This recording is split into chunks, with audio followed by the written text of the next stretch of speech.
This boy was thrown from the top of a building. His life was never easy. He met Florshan and ended up being reborn as Attila. In a world where mages ruled everything, Attila didn't have a single drop of magic. Now, as a barbarian lost in the middle of the forest, he had to survive against monsters 5 times bigger than a bear. So he did the only thing he could. He picked up his axe and started fighting, until 10 days later, his body had become so strong that not even a bear could hurt him anymore. A system alert announces that the scenario's protagonist, Charles Einhard, has been found. Upon hearing this, a man immediately challenges him to a fight. To Charles, this sounds like complete recklessness. However, his opponent retorts that it is nothing less than courage. Confident, he declares that he will defeat him and walk the path of the sovereign. Soon after, a system window describes Charles Einhard as the strongest warrior in history. As the challenger prepares to begin, a notification appears, revealing he is the original author, now reincarnated as a mere extra. Then, they both charge forward, their swords clashing violently. The impact of the collision shatters the ground around them. In a swift move, the man leaps into the air to execute an attack. Still, the downward strike is blocked by his opponent's blade. Afterward, he lands some distance away. Calmly, Charles states that he has already memorized that move. He then raises his own sword,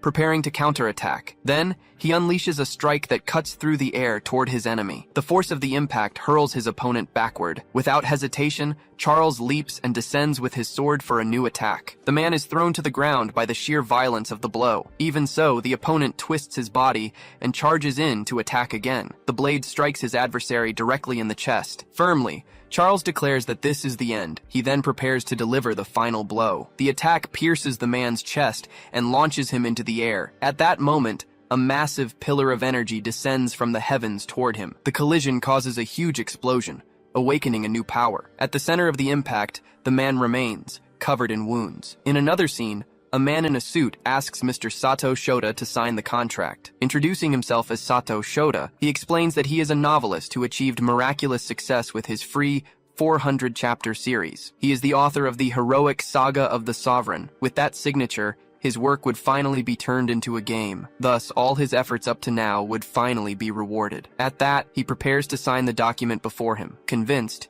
he believes a bright future awaits. However, that was just what he believed, until he suddenly found himself falling. A voice comments that he probably can't understand why this happened, leaving him confused on the ground. At the edge of the building, the man from the office advises him not to take it personally. He then states that this is all for Sato Shota's own good. Desperate, Sato begs to be saved, shouting that he's falling. In the end, the man simply remarks, "That's a terrible thing to say." Sato then wonders if he really said that out loud. Suddenly, the man's face distorts as he explains that he merely read his thoughts. At that moment, the writer realizes the figure before him isn't human. Immediately after, the stranger's foot comes down and stomps hard on the hand Sato had clamped on the ledge. A scream escapes as his fingers are crushed. In despair, he questions if this is the end of his life. He then screams that he still wants to live longer. His eyes lift toward the man at the top of the building. In that instant, an energy erupts from his body. The released force shatters the ground around him. A massive explosion of energy sweeps across the entire landscape. Among the wreckage, he wonders what this is. Seeing the city in flames, he questions if he was the one who caused all of this. Floating above him, the man asks if he possessed berserker and the authority of savagery. Soon after, the figure's hand reaches toward him. While he hangs suspended in the air, the stranger comments on his extraordinary power. He then claims that with this strength, Sato will now experience a new life. As his face begins to crack, he declares that this will happen in the world the writer himself created. Then he lets him go, saying they will meet again. The fall sends him plummeting toward an erupting volcano. He then lands with a violent impact on the ground. Staring at the landscape before him, he questions if any of this is real. Soon after, a system window welcomes him to the world of the heroic saga of the Sovereign. Faced with this, he wonders if this is the world from his own novel. He then turns, sensing movement coming from the forest. Seized by panic, Sato starts running desperately from a bear. The animal raises its paw, ready to strike. Without hesitation, he declares that he has no intention of dying in this place. At that moment, he spots an axe lying on the ground. He quickly grabs the weapon and charges toward the beast. The bear roars and prepares to attack. The blow lands directly on the animal's head. The creature falls hard to the ground, completely defeated. Staring at the downed bear, he questions what the hell is going on. Finally, looking at his own body, he asks out loud, "What the hell is this?" He had been pushed off a building by a mysterious man. As a consequence, he ended up being thrown into the world of the novel he himself had written. Furthermore, his body had evolved to a clearly superhuman level. At that moment, he begins to notice his perfectly trained biceps. He also observes his more robust chest and completely defined abdomen. He then questions the bulging muscles all over his body. Still, that wasn't the only thing that had changed. His senses were sharper than ever. For a moment, he sniffs the air around him. He recognizes the same beastly scent from before. However, he realizes that this time there is more than one. Given the situation, he decides it's best to get out of there. Suddenly, a scream from the forest catches his attention. As he gets closer, he sees several bodies scattered on the ground among the trees. A woman surveys the scene, realizing all her companions are dead, while 4 bears roam the area. Soon after, the beasts spot her hiding behind a tree. She accidentally steps on a twig which snaps under her foot. One of the bears turns its head in her direction, and she stares back. Then, one of the creatures charges to attack her. The woman braces for impact, gripping her axes tightly. Even so, she accepts that she might die here, stating that she doesn't want this end. At that instant, Sato suddenly appears and throws a punch. His fist smashes into the bear's face with full force. Surprised by his own insane strength, he looks at his hand and then asks if she's okay. The woman, still stunned, asks if he is Attila. Confused, he stares at the figure kneeling before him and repeats the name, Attila. She remarks that they said Attila was dead, but quickly warns him to look behind him. The 3 remaining bears are charging toward him. As he turns to face them, he questions the number of enemies. Desperately, she yells that he can't fight them all. With a slight smile, he simply asks if he really can't. The beasts roar as they advance. This makes him want to find out if it's true, so he readies himself for combat. Dashing forward, he attacks one of the creatures. A punch hits the first bear as he starts to count. Without stopping, he leaps toward the second beast. A kick hits the second animal, and the count continues. The first 2 bears are already down on the ground. He then throws a punch at the last remaining bear. The third beast is hurled against a rock as the count ends. Planting his feet on the ground, he wields the axe.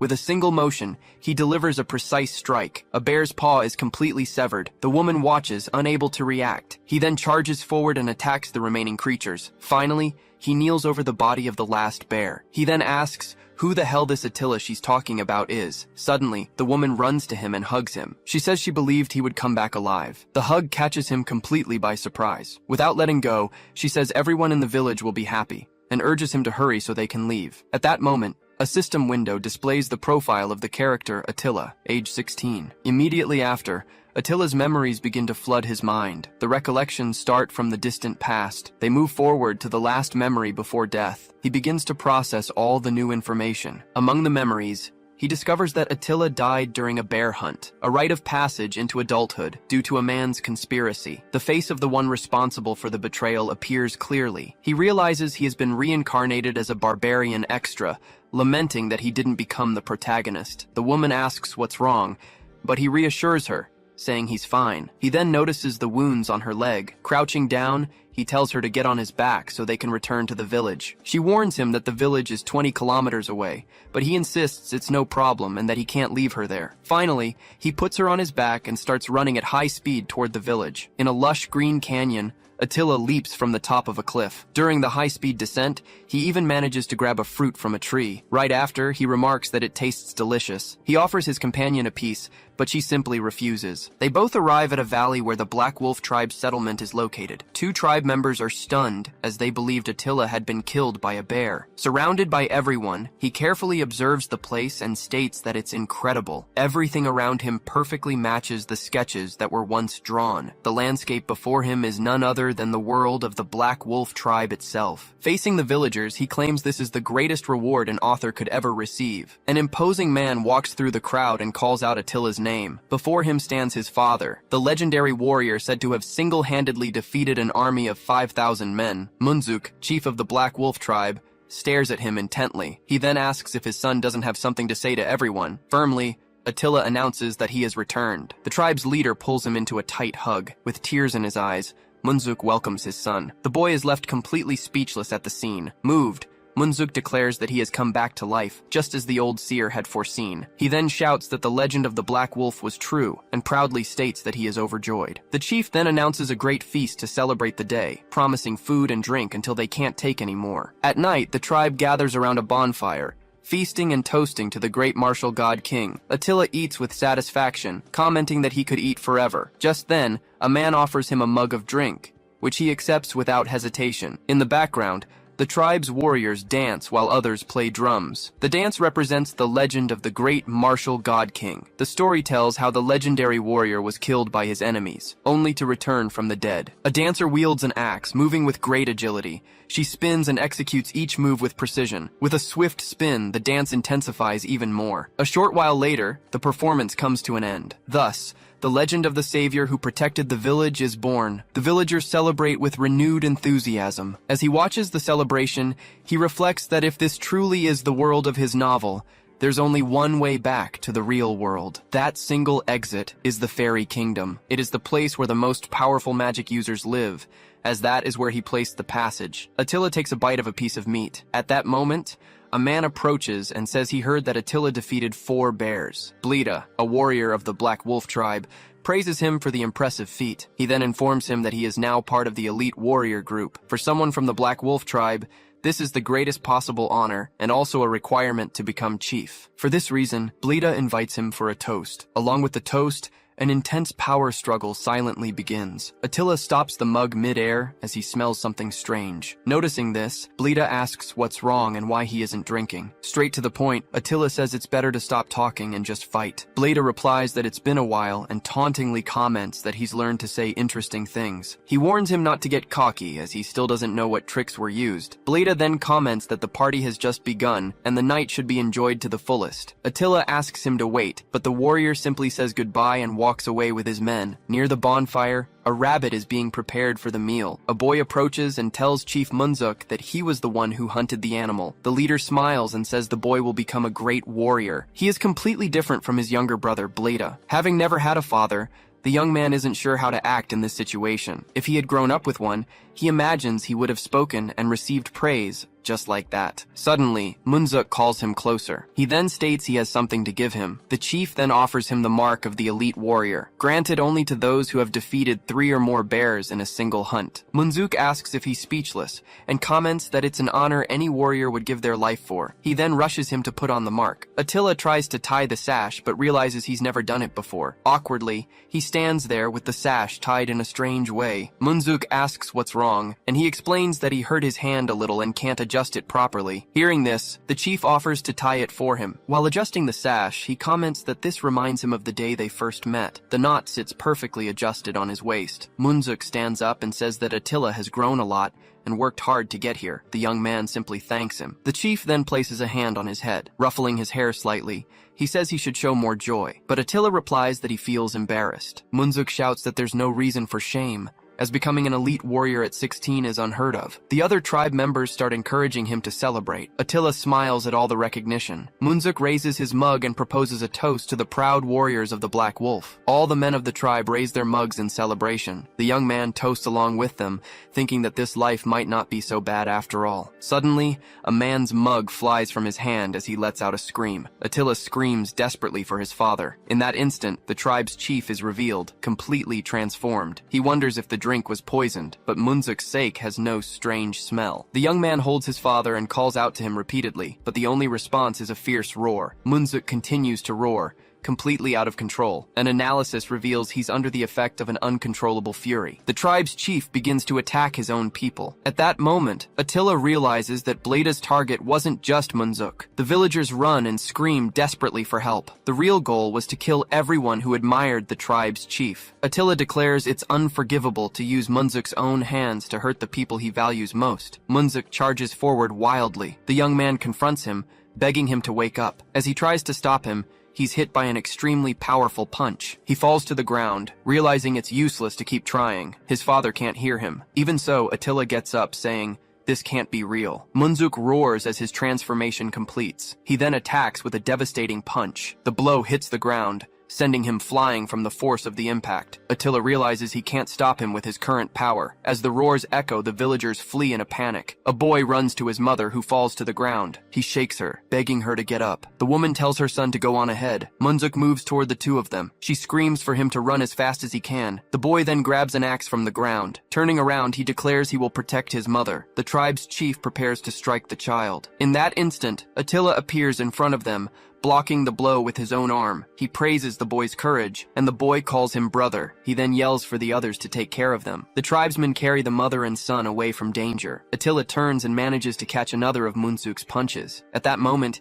he realizes that just stopping him was a naive thought. The tribe's chief readies another attack. He lunges forward at high speed, grazing Attila's face. The blow cuts his ear. Munzuk unleashes another brutal attack. The punch lands squarely on the young man's side. Attila spits blood and understands there's no more reason to hesitate. He grabs his father's arm, knowing there's only one option. The young man braces himself and decides to fight. The two face each other, ready for the confrontation. Munzuk charges, and Attila responds with a direct blow. A powerful punch hits Attila's face. In response, he retaliates with an attack to the chief's chin, which also lands. A vicious hook snaps his head back. Still, Attila presses forward with a rapid flurry of punches. The blows land on Munzuk's chest but have no effect. He realizes it won't be enough to take him down. Munzuk prepares to attack again. A moment later, the two exchange a swift series of blows. Attila is thrown violently to the ground. The tribe members watch the scene, completely shocked. Coughing, he tries to get up. Pushing himself off the ground, he struggles to catch his breath. A black wolf warrior is one who risks their own life to protect what is precious to them. And that was exactly what Munzuk had always stood for. Attila remembers his father would have protected the villagers, even at the cost of his own life. With this thought, he stands up and activates the heroic strength skill. The young man charges toward Munzuk. A powerful headbutt strikes the chief directly in the chest. The impact sends one of Munzuk's teeth flying. The tribe chief's body is thrown backward by the force of the attack. The tooth falls and sticks into the ground. Exhausted, Attila staggers backward. Moments later, he falls to the ground, wondering if this is the end. Munzuk remains standing as the transformation begins to fade. From the ground, Attila watches him, completely surprised. Munzuk stares at his own hands and asks what's happening. Attila remains on the ground, wondering if his father has regained consciousness. A system screen confirms that Munzuk has exited his rage state. Seeing this, he realizes his father has truly returned to normal. His gaze then fixes on an object lying in front of him. It was the needle that had been thrown earlier. Munzuk runs to him and asks if he's okay. Attila replies that he can hold on for now. Suddenly, the tribe's chief darts off in another direction. Bleda and his men are fleeing on horseback through the forest. The Fury Needle, created by the witch, wasn't supposed to be removed by a simple headbutt. However, it was dislodged by the special power Attila possesses. Bleda whips his horse to speed up their escape. Before disappearing, he tells Attila to enjoy his heroic moment, because it will all be over the next day. The group continues riding toward the north cave. At the entrance, Bleda orders his men to advance. They enter the dark cave, lighting the way with a torch. Suddenly, a roar echoes from the depths, making them tremble. A voice demands they return what was taken. Before them, a gigantic chained beast screams for them to return its cub. The divine beast of the Black Wolf tribe, the Forest Calamity, roars furiously. Bleda addresses the creature, calling it by its title. The beast tells them to be quiet, calling them cowards. One of the men holds a small cub, threatening to kill it. The small animal cowers in his arms. The mother begs them to stop. Bleda then orders the creature to go and destroy the Black Wolf tribe. The Forest Calamity roars in response to the command. Attila wakes up in a bed and sits up, holding his head. His body covered in bandages, he wonders if he passed out. Beside him, Munzuk is also lying down and greets him for waking up, making him turn in surprise. The young man asks if his father is okay. Munzuk replies that his body won't move yet, but tells him not to worry. Lying on his back, the chief says he heard everything and is deeply sorry. Attila retorts that it's not his fault, but that bastard Bleda's. Even so,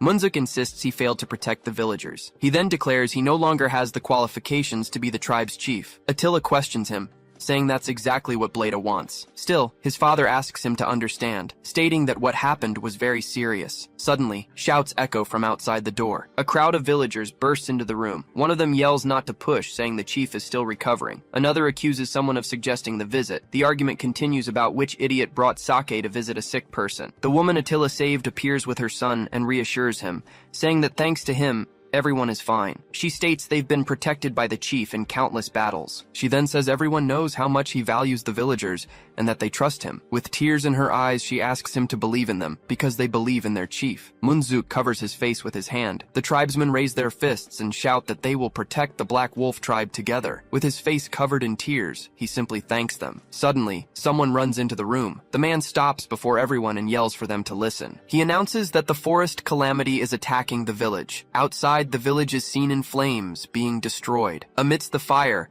the forest calamity roars uncontrollably. The calamity of the forest was the legendary divine beast that, alongside the great martial king, protected the Black Wolf tribe. That's why the people of the Black Wolf village called it that with deep reverence. Suddenly, a man rushes in and calls for everyone's attention. He then announces that the calamity of the forest is attacking the village. Munzuk sits up in bed, confused, and questions what he just heard. Attila stands by the bed and says he'll go, but his father stops him. He warns him that it's reckless, as a human is no match for a divine beast. Even so, the young man approaches an axe and says he'll borrow it. With the weapon in hand, he promises to return it. Before leaving, he asks them to wait for him. Outside, the creature's roar echoes menacingly. One of the men points toward the beast, and Attila turns to face it. Seeing the sight, he comments on the creature's immense size. Just then, Blida and his men appear, stating that he's late. He asks if Attila really thought they would wait for everyone to recover. The young man then shouts Blida's name. In response, he says Attila is naive,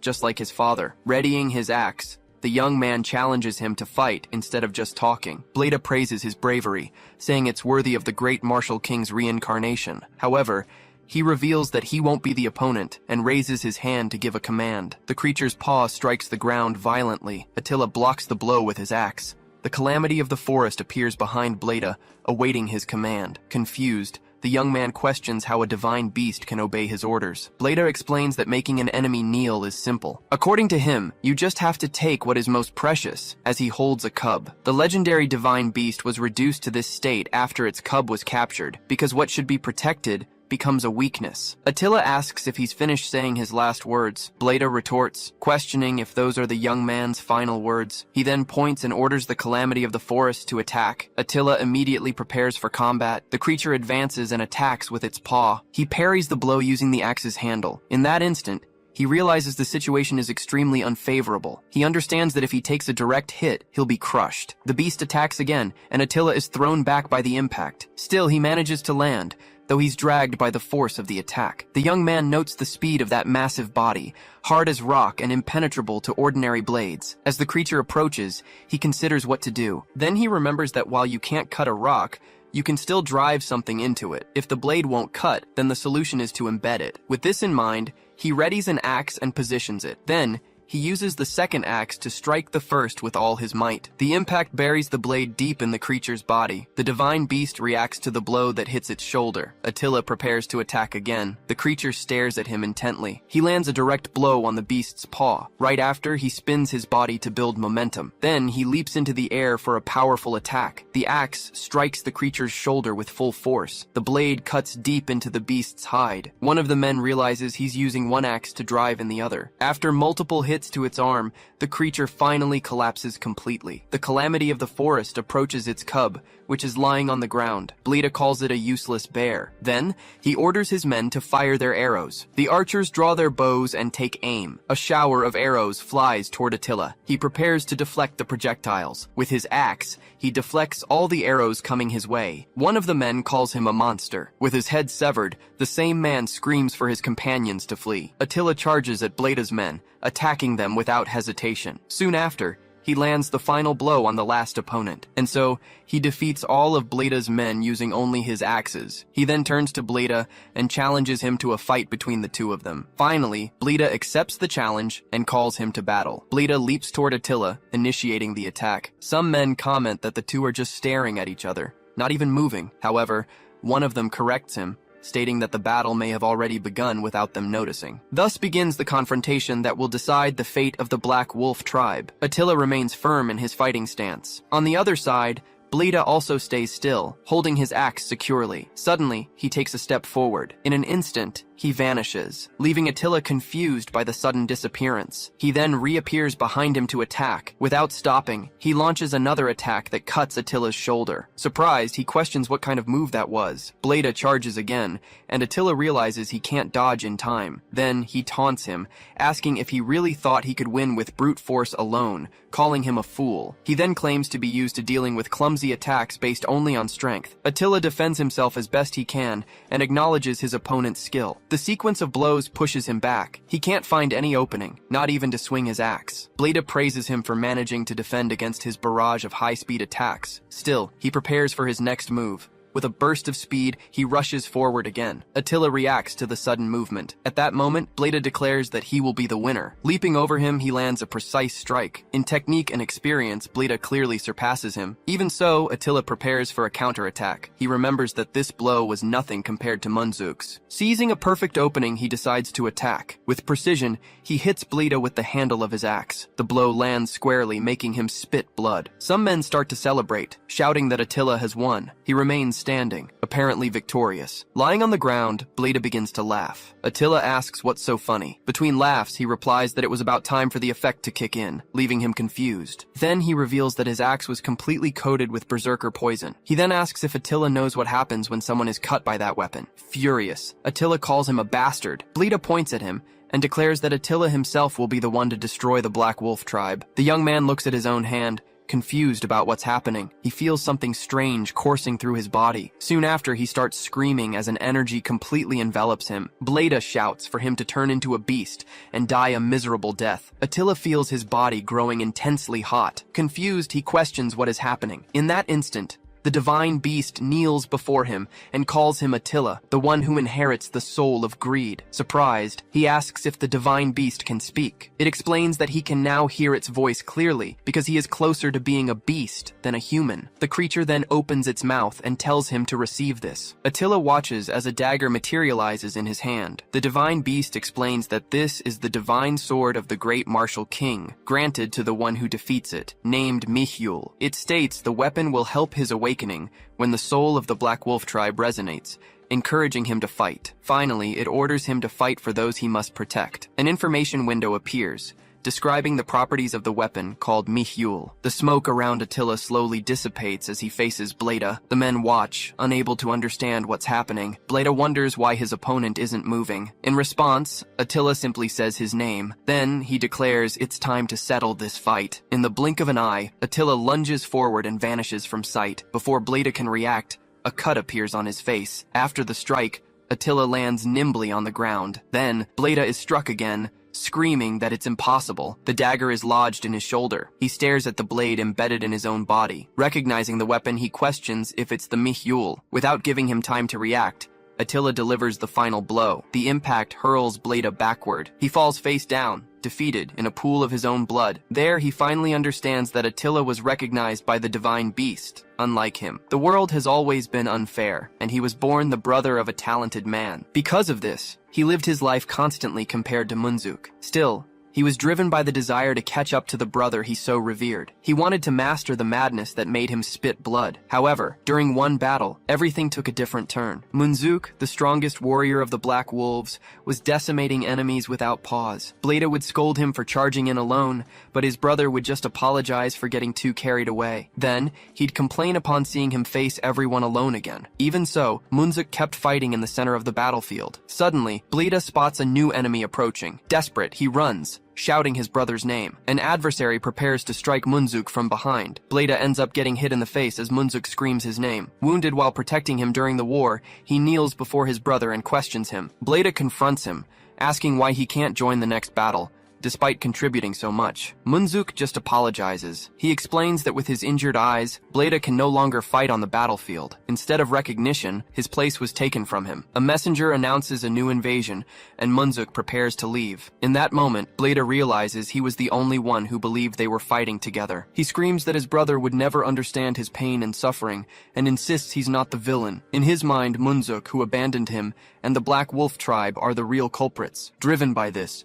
he stands up and vows to destroy everything. He charges forward, yelling for no one to stand in his way. Attila faces him and orders him to stop saying whatever he pleases. He then demands that Bleda take responsibility for his own actions. Preparing to advance, Attila declares he won't let someone like him get away with it. Finally, he states that he won't let Bleda hurt his family or his comrades again. Then, he leaps toward him, shouting that he won't let him hurt anyone. The two lock eyes as they charge at each other. Bleda and Attila clash in midair in a powerful confrontation. Attila delivers the final blow, striking him head on. In that instant, he recognizes that deep down, everything had been a kindness to him. Still, his only wish was that his brother had told him they would fight together. Bleda recalls the times they fought side by side, just like before. The men watching from a distance realize the fight has come to an end. The battle ends with Bleda's death, and peace returns to the village. Afterward, he decides to leave, determined to reach the fairy realm. Attila says his goodbyes, stating that he's leaving now. One of the men questions his decision, while another laments they would be safe forever if he became the next chief. Munzuk, however, states that unfortunately, Attila cannot take on that role. The villagers protest, saying that's not true and that he would do an excellent job. Munzuk then says he will show them why. Confused, the men watch as he readies his weapon. Suddenly, Munzuk attacks with his axe. Surprised by the unexpected attack, Attila reacts quickly. He manages to block his own father's blow. Confused, he asks what he's doing. Munzuk praises him, saying his defense was splendid. Still, he points out that his stance is weak and full of openings. Attila remains silent, not understanding the situation. Munzuk states that he clearly possesses a special power. He then says the sword entrusted to him is proof that a great destiny awaits. Munzuk explains that people's souls are tested when they face despair, and that Bleda lost the light in his own soul. So, he advises him to temper his mind, technique, body, and soul, like steel, forged 100 times. Finally, he instructs him to never lose the light of his soul, no matter what happens. Attila calls out to his father and agrees with his words. Munzuk then asks his son to return immediately. At that moment, a woman named Eriku appears in his path. She approaches, saying that this is a promise. Suddenly, she places something around his neck, surprising him. Eriku hugs him as she fastens the amulet. The object is made from the fang of the divine beast. She states that it will surely protect him. Attila thanks her, moved. Munzuk runs to him and holds him,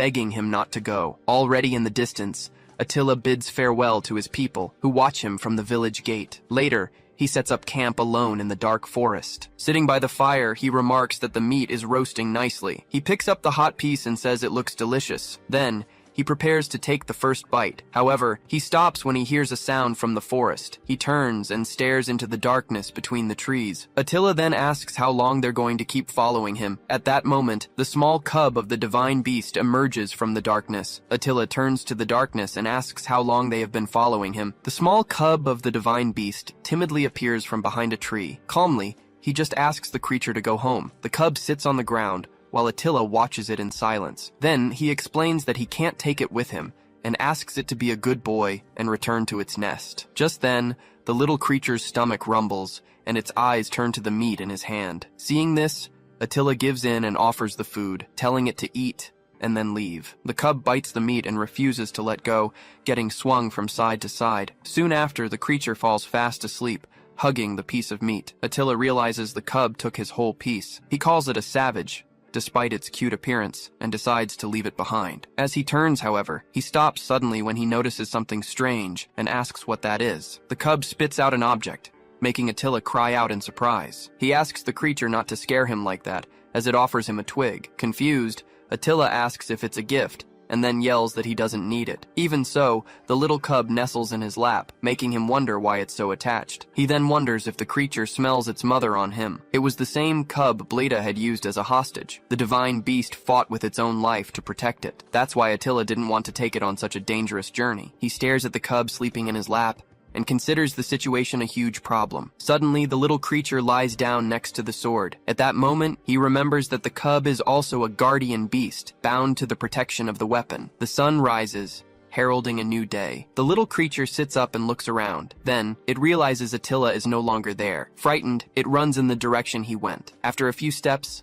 it stops suddenly, looking lost. Soon after, the cub starts to cry. Attila appears holding the sword and asks if that's what it was looking for. He explains that he can't give it to the cub, but instead, he tears off a piece of his own bandage. He then ties the cloth around the cub's neck. Attila says that it's a gift. Then, he turns to leave and calls for it to come with him. Before leaving, he warns that he'll leave it behind if it doesn't follow. The cub runs and rubs against his leg. Soon after, it starts to follow him happily down the path. Attila warns that the next meal won't be until they reach the next village. Then, he encourages it to run. The two of them travel together along a mountain trail. From a distance, a woman watches their journey through an orb and remarks that the scene is interesting. She describes him as a wild and resilient warrior, capable of breaking a magical poison needle. The witch Batri. Elizabeth wonders where someone so exceptional has been hiding. Finally, she states that she is now quite interested in him. Attila announces they've arrived. Before him stands the first city of their journey. They enter a tavern, where the little creature immediately starts eating, perched on a stool. Attila warns it not to eat that,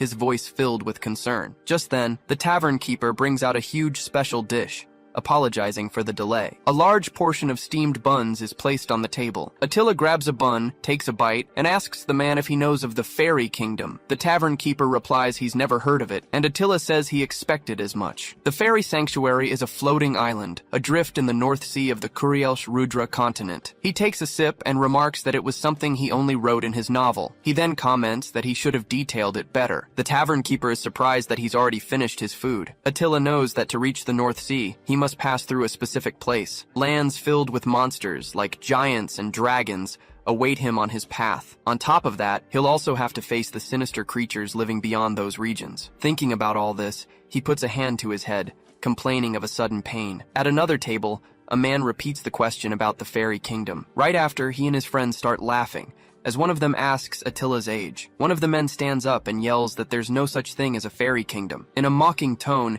he tells Attila to stop dreaming and face reality. Attila coldly replies that it's none of his business. He then stands and orders the man to leave at once. The drunk threatens him, saying if he doesn't hurry up, he'll turn the little creature into stew. In response, the creature bites his finger hard. Attila just tells them not to worry, saying he's just some drunk. Suddenly, another man kicks the table, sending the drunk flying. Attila and the tavern keeper turn their gaze to the newcomer. Otto, leader of the Kiri mercenary group, remarks that drinks lose their taste when certain people are around. The tavern keeper looks terrified by his presence. He then warns Attila that it would be best to leave quickly. Confused, Attila wonders why that knight is so rude. Then, the tavern keeper reveals that he is Otto, known as the Ogre Blade. Attila smiles upon hearing he's an outlaw who used to be a knight. Otto replies dryly that he doesn't owe anyone an explanation. At that moment, the men who were with the drunk rush to attack Attila. His gaze fixes on the approaching opponents. In the blink of an eye, they are all thrown to the ground around him. Otto is shocked by what just happened. Seeing his companions defeated, he asks who Attila is. With a smile,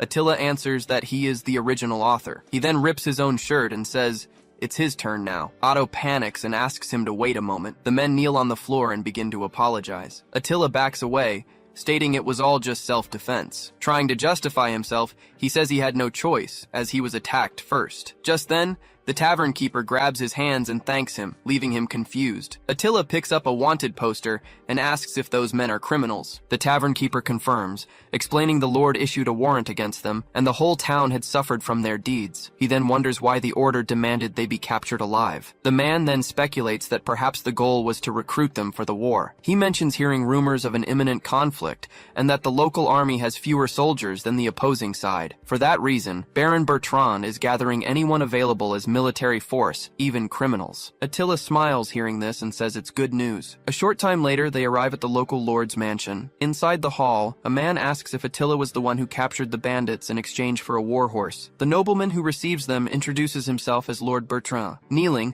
the young man confirms that it's true. He adds that he also came to receive the cash reward for the group's capture. Lord Bertrand scolds him for speaking as if a war were about to break out in Gascony. Attila, however, calmly replies that he is simply preparing for war. At this, the Lord demands to know where he heard such information. Attila reveals he heard rumors about the lack of soldiers, and concludes they are all being gathered for a confrontation against the Akites in the east. He then states that this is the reason there are no bandits or a watch corps in the village. The nobleman is momentarily speechless at the deduction. Attila continues, saying the Lord wanted them captured alive because he believed they would be useful on the battlefield. Bertrand praises his insight. The young man returns the compliment, claiming that among the barbarians, the name Hound of the Southern Mountain is synonymous with terror, capable of causing fear and tears. Visibly flattered, Lord Bertrand remarks that even the barbarians know of him. At that moment, Attila admits that it was a lie, but adds that it would be an honor to serve him and receive a reward. Bertrand reflects for a moment and agrees that capturing the entire Kiri mercenary group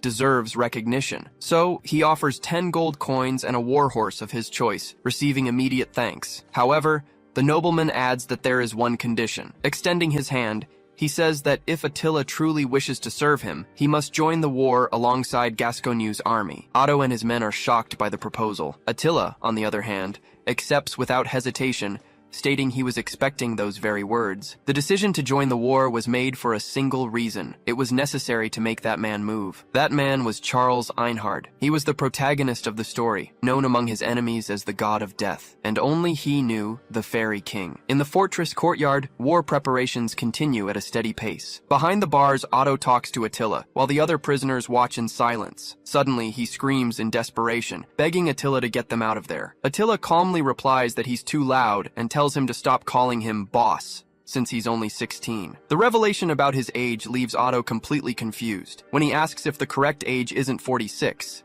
he's threatened, which makes him apologize immediately. Otto argues that if they don't join the battle, they will all be executed. Attila, however, claims that won't happen. He just tells them to join the fight quietly, and they will be saved. The mercenary leader falls silent for a moment, staring through the bars. Then, he proposes they settle everything in a one-on-one duel. Attila is confused by the proposal of a single combat. A joust is a direct duel. It's a confrontation between two knights, with everything on the line. The rules may vary, but one is always the same. The strongest wins, regardless of status. The winner takes all, while the loser loses everything. Otto reveals he was once a knight, and that, although he can't win in a brute force fight, he'd have a chance fighting on horseback with a lance. In the original story, he was just a minor character who would die without even being named by Duke Gascony's army. Attila's arrival in this world is starting to change the story, and it would be problematic if Otto died now. So, to drag the Kiri mercenary group into the war, Attila decides to accept the proposal. He declares that if he wins, they will all join the war. If Otto wins,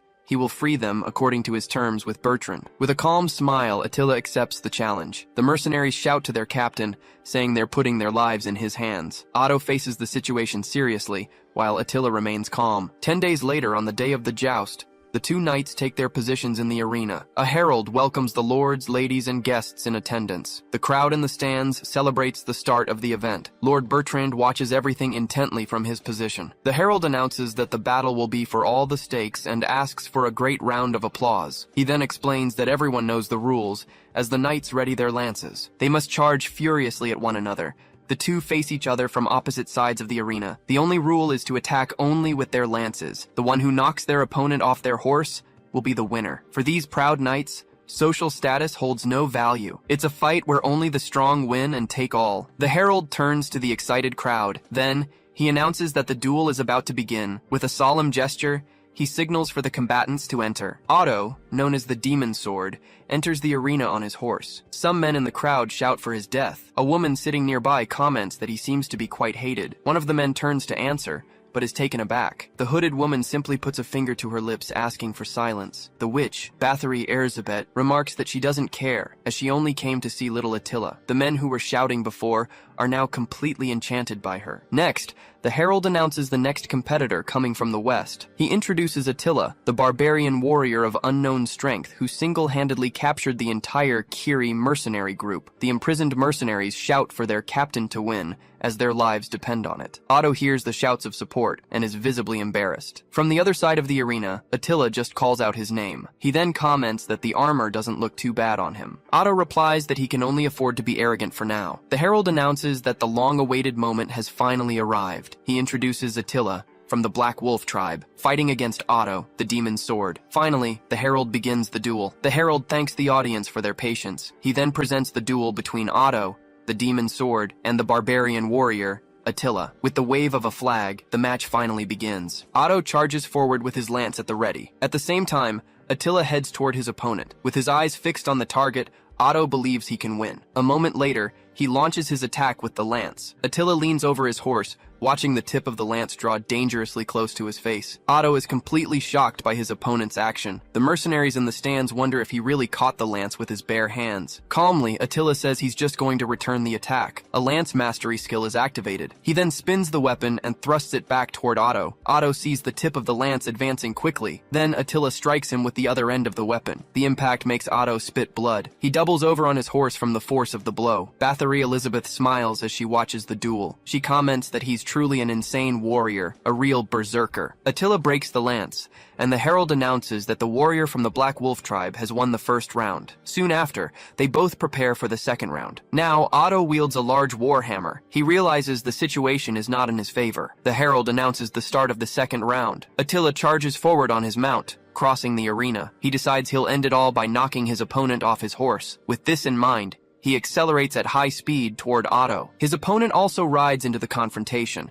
The mercenaries shout their captain's name. The warhammer is thrown, spinning through the air. Otto watches the weapon approach. At that moment, Bathory snaps her fingers. She smiles, raising her index finger. Suddenly, a force erupts from the arena floor. Attila and Otto are caught by surprise by the disturbance. Attila's horse rears up. Startled, he turns and looks toward the stands, searching for the source of the event. Then he fixes his gaze on Bathory Erzsébet. She just stares back at him without saying a word. The mercenaries and the small creature shout that the horse is out of control. Otto believes he's been saved and sees his chance. Attila throws away what's left of the lance. Otto realizes the blow failed, but believes he can still try again. At that moment, Attila has an unexpected idea. He simply leaps from his horse toward his opponent. Otto is completely confused by the action. Attila lands on the enemy horse right behind him. He then grabs him by the neck. The herald shouts, surprised that he jumped onto his opponent's mount. He questions if that is allowed by the rules of the joust. Lord Bertrand just watches the scene with a slight smile. Attila declares that with this, the second round is his. The horse continues to run uncontrollably across the arena and rears up with both of them on its back. Annoyed that the situation is repeating itself, Attila keeps Otto immobilized. Then, with a jolt, the horse throws them off, and he lands on his feet. Otto, on the other hand, falls hard onto the arena floor. His men and the small creature scream, realizing the situation is serious. Attila's horse charges uncontrollably toward the fallen Otto. Bathory Erzsébet watches the scene unfold intently. Meanwhile, Attila positions himself near his opponent. With a single word, he orders her to stop. Otto's horse gets spooked and bolts away from Attila. In the audience, everyone watches the scene in silence, including Beatrice Elizabeth, who observes from a distance. Attila drives his great sword into the ground, next to the remains of his opponent's weapon. Otto, the demon sword, remains kneeling before him. Then, Attila extends his hand and asks if this is round 3. Otto stares at him for a moment before answering. He accepts the help to get up and says they can continue. The herald of the joust announces that the time has come for the final decisive round between the two knights. Beatrice Elizabeth remarks that he noticed her little trick, finding it amusing. Before the packed arena, the herald thanks everyone for their patience during the small incident. He then announces that from this moment on, the fight will be on foot. With the combatants in position, he declares there are no rules and any weapon is allowed. With a simple hand gesture, the signal for the final battle is given. Attila lunges forward and attacks, but Otto manages to dodge. In response, he unleashes a powerful blow with his weapon. Otto assesses that his opponent's attacks are heavy, each blow carrying massive force. Bracing himself, he concludes he just needs to dodge the first attack. Attila then leaps into the air to deliver a decisive strike. Otto dodges, and the weapon slams violently into the ground. Seeing an opening, he declares that victory is his. Attila calls him naive and spins his body, keeping a firm grip on his weapon. The blow strikes Otto's face with the flat of the blade. The impact sends him flying backward, making him realize his opponent isn't human. Attila approaches as Otto remains on the ground. In the crowd, some men shout for their captain, but they are quickly told to shut up. Then, voices echo through the arena, pleading for the fight to stop. Otto staggers to his feet,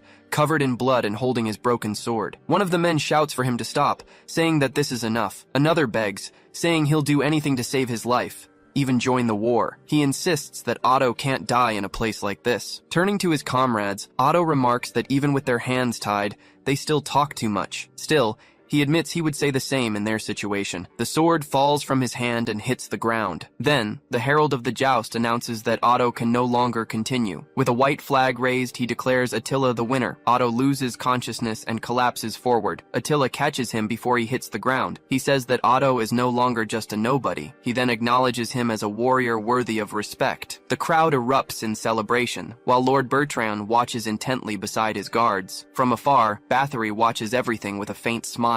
The small white creature runs across the arena floor. As the sun sets, the mercenaries lift Attila onto their shoulders in celebration. That night, it's revealed that, at his request, the mercenaries have officially joined Bertrand's army. In a tavern, everyone toasts to the new beginning of the Kiri mercenary corps. Otto shouts that tonight, everything is on the boss, and everyone should eat up and be grateful. One of the men calls for more food, and the tavern keeper readily agrees. Attila, holding the small creature, remarks on how quickly everyone recovered. Otto declares that a true swordsman accepts defeat and shows loyalty, but he's forbidden from drinking. He complains that he hasn't had a single drop since he left his cell. His men hold him back as he tries to reach for a mug. 2 weeks later, Attila is eating a skewer and notices that Otto has recovered well. The tavern keeper approaches to greet him and mentions he heard about their participation in the war, saying he's sure they'll do great things. Attila asks where he heard that. The man replies that one of the mercenaries mentioned it and warns that the drinks are running low. Then Attila orders him not to move. Confused, the tavern keeper asks what's gotten into him as Attila gets up from the table. He states that this man is not the real owner of the place. The tavern keeper questions what he means by that. Attila explains that he has no scent, like a doll. He then adds that this is strange for someone who was cooking and serving everyone. Finally, Attila asks who or what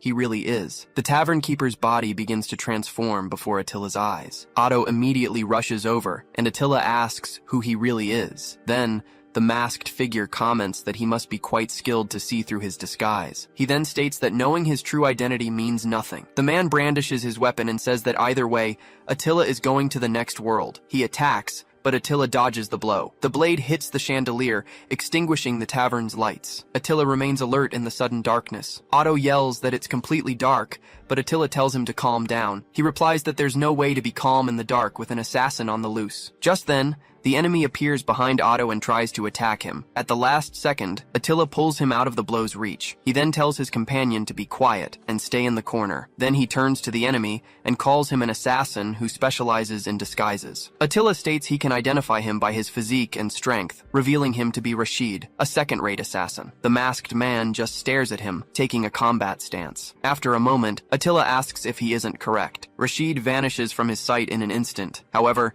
Attila intercepts him from behind, pressing a blade to his neck, and demands to know where he heard that. He promises to kill him painlessly if he answers honestly. The alternative, he says, is to have his skin peeled off slowly, in agony. Rashid questions if he could really do that with just the hilt of his sword. The assassin tries to move in for an attack, but he stops mid-motion. A projectile is thrown, and Attila quickly dodges to the side. The blade strikes the enemy's face, splitting the mask in two. As the broken disguise falls to the floor, Rashid backs away. Now with his face exposed, he asks how Attila managed to read his movements in the dark. Attila simply replies that it was by the smell of hashish. Rashid repeats the words, incredulous. Then, Attila reveals that the scent is ingrained, however faintly, in his hidden weapons. The assassin asks if all his movements were read just by the scent. He then falls to his knees and admits defeat. Rashid then prepares to take his own life with his blade. Before he can, a hand reaches out and stops him. Attila stops him and asks about Kasup. Surprised, Rashid demands to know why he knows his son's name. Attila simply replies that he can't explain. The narration reveals that Kasup is Rashid's beloved son, and that, in the future, he will become a powerful ally of Charles. Desperate, Rashid begs them not to touch the child, saying he'll do anything. Then, Attila states there is only one condition. The assassin asks what it is. He orders Rashid to become his dog. Attila tells him not to worry and to just do as he's told. Without hesitation, the assassin kneels, stating that a warrior's contract is absolute. He says he will contact him later. Then, Rashid starts barking. Attila tells him to stop, saying he doesn't have to take it so literally. Otto and his men are startled by the sudden noise. From a distance, Batri Elizabeth watches the scene and wonders what they are doing. She questions if this is some kind of ritual dedicated to an unknown god. However, she sets the question aside, curious and eager for what's to come with her new allies. Spring comes to an end. Everyone undergoes intense training. On a summer day, in the south of the continent, the cavalry advances. A city appears in flames during a violent attack. The war had begun, and the arrival of knights in full armor is announced. They are identified as the Golden Lion Mercenary Group, led by Charles Einhard. A group of lancers marches in formation. War banners rise across the battlefield. The cavalry charges forward at high speed. A commander shouts orders demanding his men eliminate all the Gasconian cowards. Right after, another soldier roars for them to show the strength of the Aquitanians. He orders them to kill everyone, but his head is sliced clean off in that instant. His men scream the name of their fallen commander. At that moment, they spot an axe flying toward them. The weapon slams into the ground as a lone figure charges forward on horseback. The soldiers wonder if the Gasconian army is attacking in full force. However, one of them realizes it's just a single person attacking alone. Attila desperately tries to rein in his stubborn horse. Even so, the animal plows into the enemy ranks. knocking down several soldiers. Amid the chaos, he spins and strikes with his weapon. Attila remarks that this wasn't exactly the plan, but there's no other choice now. He strikes an enemy knight, lamenting that he didn't want to draw so much attention. One of the soldiers calls him a demon, shouting that he's not human. Seeing this, the commander orders a full retreat. The soldiers begin to flee on horseback. Attila, however, has no intention of letting them escape. He grabs a bundle of spears from the ground. He then prepares to hurl them. The skill, spear throw,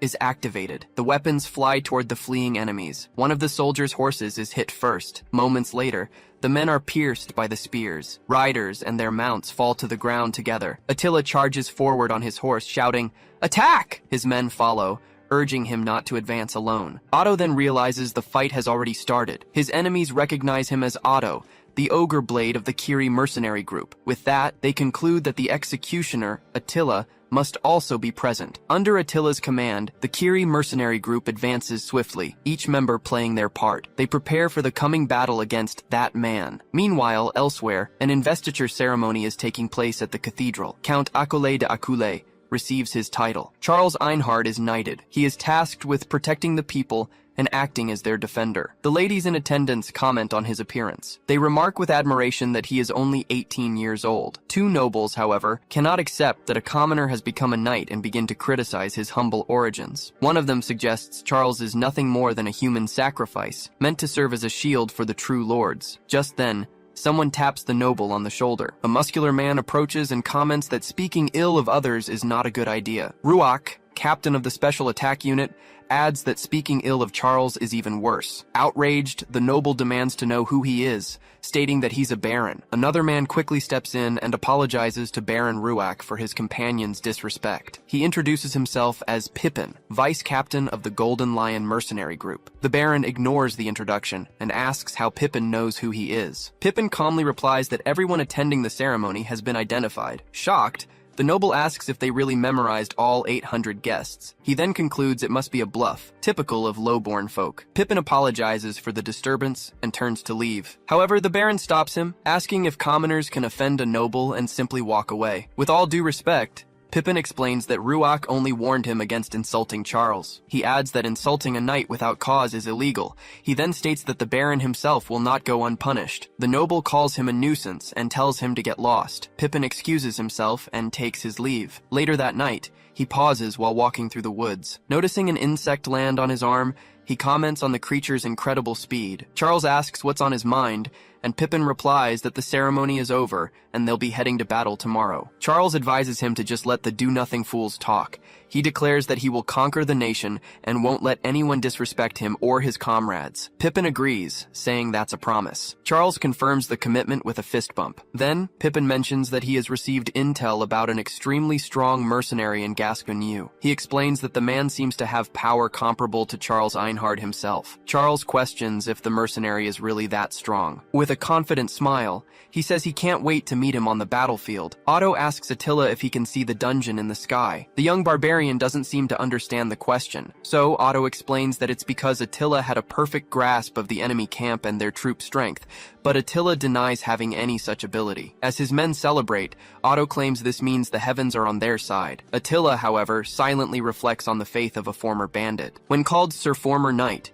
he replies that he never held any noble title. Attila then states that obviously the heavens are not on their side. He simply understands the flow of the battlefield, and he must act without altering the original course so that Charles can find the fairy realm safely. Suddenly, the sky darkens, leaving Otto stunned by the abrupt change. Attila looks up and wonders if it's some kind of omen. An eclipse begins to form in the sky. He watches the phenomenon and comments that he didn't write a scene like this in the original work. Rashid kneels and reports that the Golden Lion mercenary group will divide its forces in two within 5 days. Attila realizes that Charles has finally started to move. He says he understands and tells Rashid to continue the good work. The Gasconian army should have joined the war, but Bleda was defeated. Because of that, Gascony's military strength became completely insufficient. If things continue this way, the battle will end before Charles discovers the fairy realm. Attila calls out to Otto, who asks if he needs anything. Unwilling to let the story he created become any more distorted, he announces they will attack the Golden Lion mercenary group. Otto asks for a moment, questioning if he heard the target correctly, and Attila confirms. The mercenary warns that rumors say the group has over 100 men, but the young barbarian replies that he already knows. Otto grabs him and warns that their leader Charles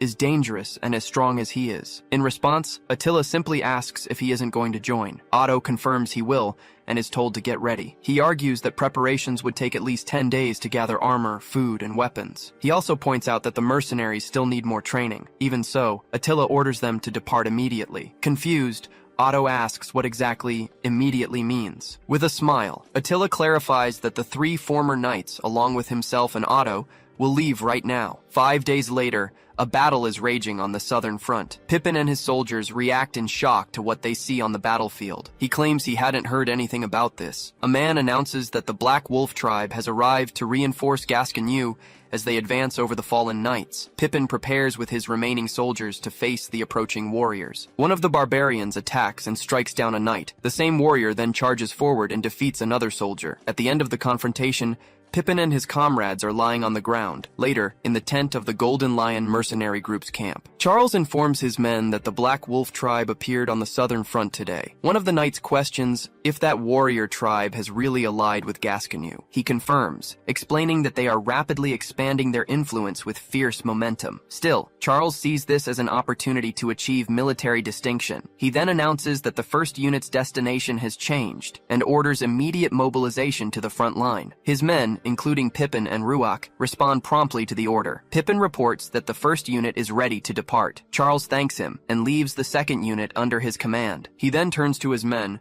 and orders the first unit to advance. Before leaving, he asks Pippin not to die. He replies not to mention things that won't happen. Ruach approaches and states that worrying about Pippin is unnecessary. Charles then orders Ruach to protect himself as well, and he replies that he's counting on his leader. With determination, Charles declares they will achieve distinction and rise in this country. His men, including Pippin and Ruach, show immediate support. 4 figures walk away into the darkness. Pippin turns to his soldiers and calls for them to set out in search of the enemy commanders' heads. As they prepare to leave, he notices a sudden movement. Attila leaps from the forest toward 2 knights. Brandishing his weapon, he announces that he has finally found them. Pippin moves quickly to intercept Attila's blow. The scene flashes back to 5 days ago during the eclipse. Otto questions if it's really possible to attack the Golden Lion with just 5 knights. Attila, however, just tells him to hurry up and get ready. While sharpening his blade, he explains that the only way to change the course of the war is to reduce the Golden Lion's military strength. He adds that this is their only chance, taking advantage of Charles's absence. Back in the present, Attila's surprise attack hits Pippin. The vice captain is thrown backward by the force of the impact. Attila then tells him to just behave. The knights of the second unit immediately surround him. Hidden among the bushes, Otto and his men grow worried and suggest intervening. He stops them, stating that the plan would be ruined if they abandoned their positions, leaving the others confused. Otto then clarifies that the strategy is to watch Attila defeat the enemy soldiers by himself. Attila comments that the original plan was just to attack Pippin and retreat. However, he realizes the situation won't be that simple. The knights advance toward him, and he prepares to fight. Attila leaps and spins his weapon in the air.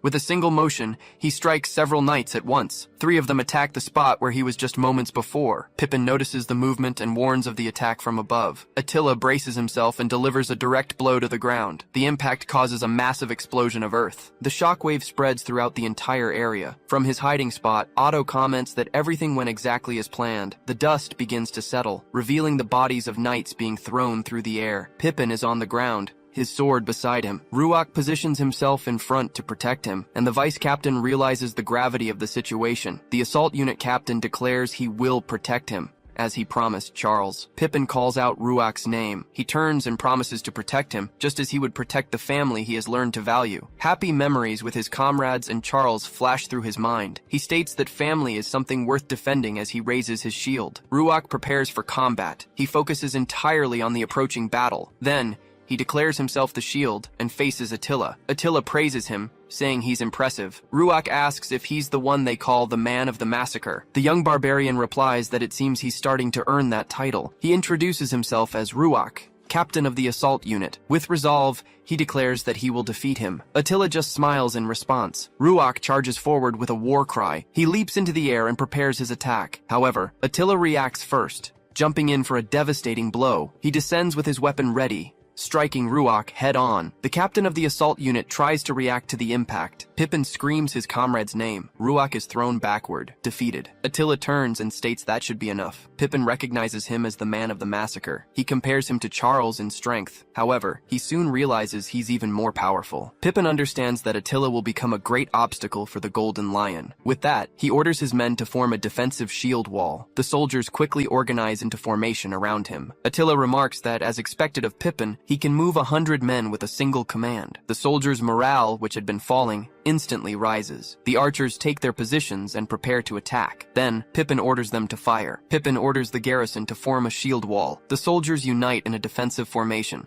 combining spears and shields. From a distance, Otto and his men watch, wondering how dangerous that tactic could be. Attila immediately recognizes the formation as a phalanx. It's a strategy where soldiers overlap their shields and advance as a single body. Though simple, it allows everyone to defend themselves at the same time. It also enables coordinated attacks. This is the most effective tactic against unorganized enemies. Otto panics, warning that they're advancing toward them. Hearing this, the young barbarian yells for his men to raise their shields too. A system screen activates the support skill Tactic Detection. Attila warns that a rain of arrows is about to fall. The phalanx soldiers raise their shields above their heads. The arrows rain down on the formation, blocked by the compact defense. Attila stares at the shield wall that completely nullified the attack. Otto is surprised to see that, just as warned, the arrows really came. Then, he asks what those thicker approaching projectiles are. One of them hits the ground and explodes with force. Carrying his men on his back, Attila runs through the forest, telling them to hold on. He mentions he's already reduced the Golden Lion's forces and would like to retreat. However, with those bows, there's no opening to escape. He then tells his men to get down. They question him, thinking they're being abandoned. Attila denies it and simply tosses them carefully to the ground. After that, he turns around and says he'll stop them. Pippin orders his soldiers not to let him escape and to shoot to bring him down. A new volley of arrows is fired in his direction. Attila runs directly toward the projectiles. His men watch the scene and shout in alarm about the arrows. He spins his weapon in the air, deflecting all the shots. The arrows are batted away and sent flying. He then continues to advance, dodging each attack in the air. Pippin and the soldiers watch his advance in disbelief. The vice-captain wonders how someone can deflect 100 arrows and still keep coming. He asks himself what kind of creature he's facing. Attila just smiles as he readies his weapon. With a shout, he throws the spinning axe. The projectile flies at high speed toward the phalanx. The weapon hits the first row of shields. It tears through soldiers and defenses as if there were no resistance. Then, the axe returns, spinning back toward Attila. Wounded, Pippin retreats, clutching his arm. He realizes the formation, perfected over so many years, was destroyed by a single throw. The surviving soldiers stare at Attila, now standing in the distance. The vice-captain silently apologizes to Charles. Then, he falls to his knees, stating his journey ends here. Pippin bows his head, awaiting the final blow. However, Attila just comments that it was a fun fight. He then turns and starts to walk away. Pippin watches him leave and shouts in frustration. Otto comments that, seriously, he really thought he was going to die. Right after, he yells that the chief will have to carry them from now on. Attila asks what he's talking about. He then announces he's going to restart everyone's training from scratch, surprising the mercenary. A bird flies toward him and lands on his arm. With the bird on his shoulder, he takes a message and realizes it's from Rashid. Attila abruptly turns his horse, leaving his men behind. Otto asks where he's going. Without answering, he rides at high speed through the forest. Elsewhere on the battlefield, Charles faces Munzuk, who is about to start a great battle. The message said to go immediately to the Guyenne region, as Charles was heading to Chief Munzuk's location. Attila wonders why the Black Wolf tribe is on a battlefield. He doesn't remember writing a scene like that in the original story. A memory surfaces, showing Munzuk praising him as a son. Soon after, he recalls the tribe chief asking him to be happier. Attila screams as he continues to ride. He promises he will save him at any cost and asks him to just hold on. The scene then shifts to the Black Wolf tribe's camp. A violent attack is underway, splattering blood on the ground. Charles Einhard approaches a fallen warrior and demands that he answer. He then asks if he knows a barbarian warrior wielding a large axe. The man claims he doesn't know anyone with that description. Charles turns and comments that it's a shame, while holding his sword. The wounded warrior tells him to wait. Then Charles questions if he really just told him to wait. He declares that barbarians are enemies of Aquitaine. His soldiers readily agree. Charles continues, stating they launched a surprise attack and killed many of his comrades. The men support him again with shouts. With his sword raised, he claims he won't leave a single barbarian alive. A voice interrupts him. ordering him to wait. Charles turns and says he didn't expect him to come here. Chief Munzuk then reveals himself before him. The legendary warrior known as the martial god positions himself for combat. Charles analyzes that an attack based solely on strength always requires preparation. He believes he has a good chance if he strikes the moment Munzuk raises his axe. However, the tribe chief hits him first, sending him flying. Munzuk continues the attack with a powerful blow. Charles blocks with his sword, noticing the opponent's absurd speed. Munzuk calls him an amateur for taking the blow from the side.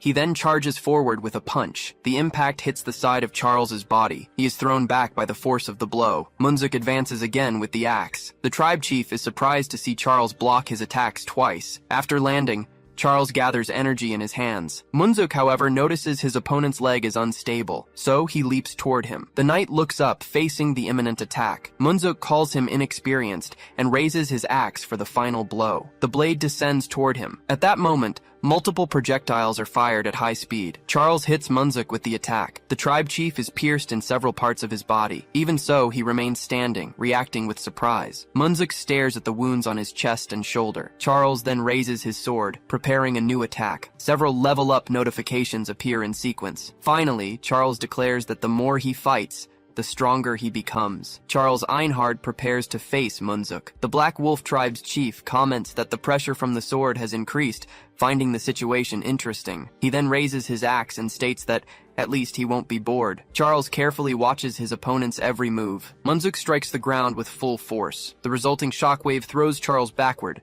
He recognizes the technique as a vacuum blade. Munzuk advances with a devastating side swing. Charles jumps over the attack, narrowly escaping its range. Munzuk praises his read on the blow, but pressures him with a new attack. Charles finds himself facing a triple attack coming his way. The blows hit the ground, destroying everything around. Munzuk is surprised to see that someone other than Awashira withstood that attack. Amidst the dust, a large sword is revealed. Charles Einhard emerges unscathed, holding his weapon firmly. The tribe chief can't believe all the blows were blocked. With a confident smile, Charles announces that it's his turn now. He then prepares for the counterattack. Charles raises his sword above his head and delivers a powerful downward strike. The attack hits Munzuk squarely. Charles Einhard remains standing as his opponent falls to the ground. He declares Munzuk's defeat and demands to know where the butcher is. The tribe chief responds only with a laugh. Charles questions the reason for that reaction. Fallen, Munzuk points and tells him to look behind him. Charles turns to see what's approaching. Attila then lands on the battlefield and states that he arrived just in time. He demands that Charles get away from his father. Charles immediately recognizes him as the butcher. Attila advances and orders him to get out of the way,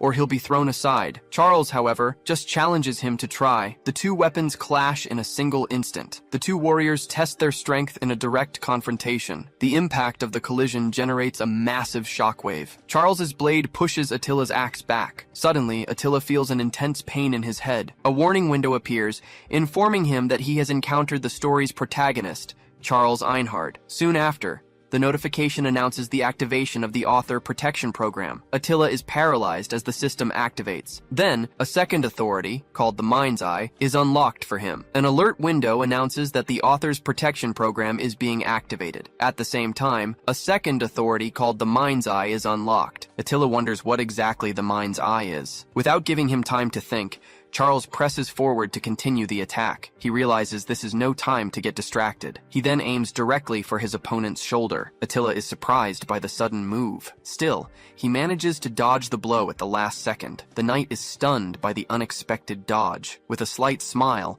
Attila shows he's impressed. He understands that this heightened perception is the effect of the Mind's Eye. A new window appears, displaying Charles's combat power as 500. Attila notes that this value is 100 points higher than in the original story. Shortly after, the number climbs to 503. He watches his adversary's power increase again. Faced with this, he begins to prepare based on the new information. Another system window reveals Attila's combat power is 800. With this, he concludes that prolonging the fight could become a problem. Charles Einhard rushes forward at high speed to attack. He then decides to exploit an opening in his opponent. Attila is surprised by the speed of the charge. He parries the blow and realizes the sword's speed is also increasing. Charles resolves to rip the weapon from his hands. so he attacks Attila's axe directly. Attila realizes the attack comes at the exact moment he formulates his moves. The knight maintains the offensive with an extremely precise strike. The blade grazes Attila's body. He quickly recovers and states that the fight isn't over yet. His eyes focus on finding a gap. Seizing the smallest opening, Attila counterattacks. Charles is caught off guard by the unexpected reaction. Attila intercepts the blade and grabs his adversary's wrist. He then twists his arm forcefully. With a swift move, he throws Charles over his shoulder. Attila prepares for the finishing blow. Then he unleashes a powerful kick straight to the knight's chest. The blow lands squarely. As he lands, he declares the fight is over. Charles's blood drips onto the ground. Even so, the knight gets up, wounded but still willing to fight. Attila reacts, realizing his opponent is still standing. A system window shows that Charles's combat power has reached 800. The number climbs to 810 shortly after. He realizes the value keeps rising without stopping. The power growth accelerates. Attila smiles, acknowledging the strength of the protagonist he himself created. Charles Einhard advances again, weapon in hand. His presence is now overwhelming. Attila watches him intently, knowing this man is special. The more they exchange blows and the more Attila avoids the attacks, the more Charles's power overflows. With a determined smile, he decides to go all out. He then leaps into the air for a decisive attack. However, a slash hits him directly in the chest. Even wounded, he vows he will defeat Charles. Charles then declares that he will follow the path of the Supreme King. He lunges forward with his most powerful attack. The blade cuts deep into Attila's chest and face. The impact of the final blow devastates the surrounding landscape. Charles Einhard watches the smoke slowly dissipate. Lying on the ground, Munzuk watches the scene in silence. Charles turns as he feels a different presence. A wave of energy violently shoves him back. He can't believe his opponent survived.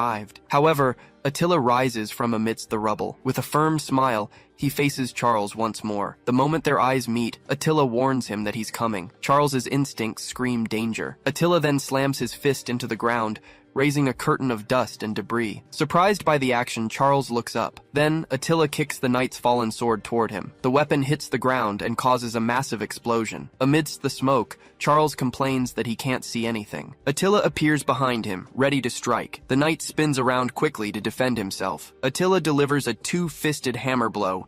The impact lands squarely on Charles's chest. Advancing with another punch, Attila tells him to eat this and go to sleep. Charles twists his body to intercept the approaching attack. In the same motion, he grabs the pommel of the sword on the ground. He swiftly blocks Attila's fist. Attila reacts, surprised by the unexpected defense. Smiling, Charles asks if he's only just noticed. A system window reveals his attack power has reached 900, and Attila notes it's still climbing. Charles lunges with his sword, but Attila blocks the blow with his arms. The attack power rises to 901. Attila is pushed back by the force of the impact. The meter continues to rise, reaching 902. The two exchange a rapid and intense sequence of blows. Charles's power grows with no sign of stopping. The knight charges, yelling for his opponent to die. Attila is thrown back by the violent offensive. Even so, he clenches his fist, ready to fight back. Attila advances with a punch, determined to end the fight. His fist collides directly with the blade of Charles's sword. The impact cracks the weapon. With a shout, Attila unleashes his full power. The blow shatters the sword and sends Charles flying. The shockwave from the attack freezes the battlefield. Charles Einhard falls to the ground, unable to continue fighting. Attila remains standing, panting after his victory. The battlefield falls silent after the confrontation. He approaches Munzuk and asks if his father is all right. Munzuk says he is and tells him not to worry. Attila helps him up and receives a word of thanks. The tribe's chief comments on how much he has grown in the short time they were apart. Confused by the remark, Attila turns to face him. Munzuk explains that his eyes showed a madness during the fight. According to him, that was the look of a warrior who dominates combat. Finally, he concludes that his son has not slacked on his rigorous training. Attila questions what rigor he's talking about. He then remembers something, and Munzuk asks about the sudden pause. As they walk away, Charles calls him Butcher and tells him to wait. Attila turns to face the defeated knight. Charles asks to be finished off, saying that mercy at this point would be meaningless. He asks if his opponent will continue to get stronger and stronger. He then challenges him to grow even stronger so they can fight again. Bathory watches the projection and wonders why Attila is so strong. She speculates if he might be a servant of some war god, like Ares or Tyr. A man appears, commenting on how interested she seems, and the witch calls him Reborn. The mage raises his glass and states that Attila is a truly interesting warrior. Reborn offers her a smabachi cocktail, describing its fragrant and slightly salty flavor. He comments that the poison spreading through his mouth is surprisingly stimulating. Botry Elizabeth calls him Lieber and says he is really quite curious. Then she questions if he isn't interfering a bit too much. Riberu replies that just watching from the sidelines is boring. He confesses his desire to experience the entire life of a bird, and also the existence of a useless man. Soon after, he adds that he wants to know what it's like to live as an insect. Botry comments that it's good his investigative spirit is so strong, but she advises him not to get too caught up in catching insects like a child, and end up killing them by accident, crushing the creature in his own hand. Riberu just replies that he knows, turning to her. Then, he reveals it was all just a joke. Outside, the soldiers celebrate that the butcher defeated the Lion King, and that the Kiri Mercenary Corps defeated the Golden Lion. The rumor that the Lion King was defeated by the butcher spreads quickly. After that, the Kiri Mercenary Corps continues to advance, and the tide of the war turns in Gascony's favor. However, citing the exhaustion of both armies, a truce is suddenly established. One of the mercenaries can hardly believe the group was invited to the Duke's residence, calling it all a dream. He celebrates, saying they'll be praised for their military achievements and that they're moving up in the world fast. Attila comments that this is certainly better than when they were hunted like thieves. The man defends himself, stating it was all for survival and that they had no choice. Even so, Attila just questions if that's really how it was. Next, he complains that, honestly, the boss has no compassion at all. Then he turns to the small creature and asks if the bear guy thinks so too. Attila corrects him, saying he's not a bear guy. The mercenary panics and asks them to at least give the little bear a name. Attila looks at the creature on his shoulder and thinks about it. After that, he turns to it and asks if it wants a name. The small white creature vigorously shakes its head no. Even so, Attila suggests picking something that sounds strong. With a smile, he asks what they think of Punch. The creature gets excited by the name and hugs him. Attila asks, surprised, if it liked it. A system window appears, confirming that Punch has been named, leaving him confused. The system then registers Punch as an illusory beast. All accumulated experience is immediately tallied. Suddenly, Punch starts leveling up several times in a row. Attila observes the window and comments that a combat power of 50 is pretty high. Soon after, the system displays the monster inventory option. He wonders what exactly a monster inventory would be. At that moment, a knife whizzes past him, putting him on alert. One of his companions shouts, startled by the surprise attack. The other mercenaries start to question what's happening. Attila pulls on his horse's reins and yells for everyone to be careful. He then draws his weapon, noticing something strange about the thrown knife. It's an assassin's blade, a special hidden weapon used by assassins. Attila is surprised to realize who is behind the attack. A woman dressed in battle attire appears before him. Then, she introduces herself as Caspi Adine. Otto is captivated by Caspi's appearance. However, Attila smacks him hard and tells him not to be careless. The blow knocks him off his horse and sends him to the ground. He gets up shortly after and asks to be treated gently, admitting he's an idiot. Caspi Adine questions if they are really a mercenary corps. She then comments that they seem rather weak. Then she challenges them to see for themselves. She triggers a device that releases several red objects. The items fall around Attila and his companions. Suddenly, they explode on the ground, scaring the horses. The animals panic and begin to thrash violently. The other mercenaries are thrown from their mounts. One of them panics and asks what that is.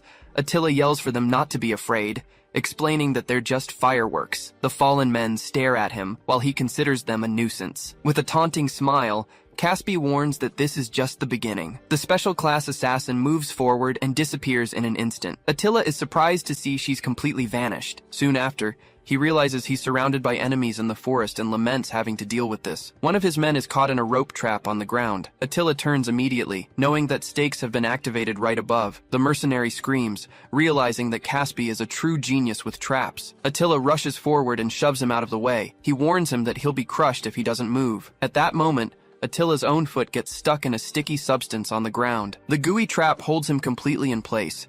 The stakes fall with full force, hitting the ground and the other mercenaries. Attila yells, calling her a witch. He then activates tactical detection, which reveals countless traps scattered all around. He notices an overwhelming number of them, as if they'd stumbled into a random encounter of fate. A shadow moves quickly between the trees. The assassin smiles, satisfied with the trap's success. Attila gets up and declares that his feet won't get caught like that again. Then, he leaps high into the air, determined to pierce through everything, even what's above. Caspi Adin watches the action, surprised by the sudden reaction. She is astonished to see him climb the tree and wonders what's wrong with that guy. Attila runs through the branches at high speed. He spots her during his last move and confirms there are no more traps nearby. Soon after, he sees her on a higher branch. Attila charges forward, determined to end this once and for all. Caspi launches chains in his direction and yells for him not to come any closer. Attila dodges them with a simple, "Hey!" Still, Caspi smiles and reveals that was just a joke. Then,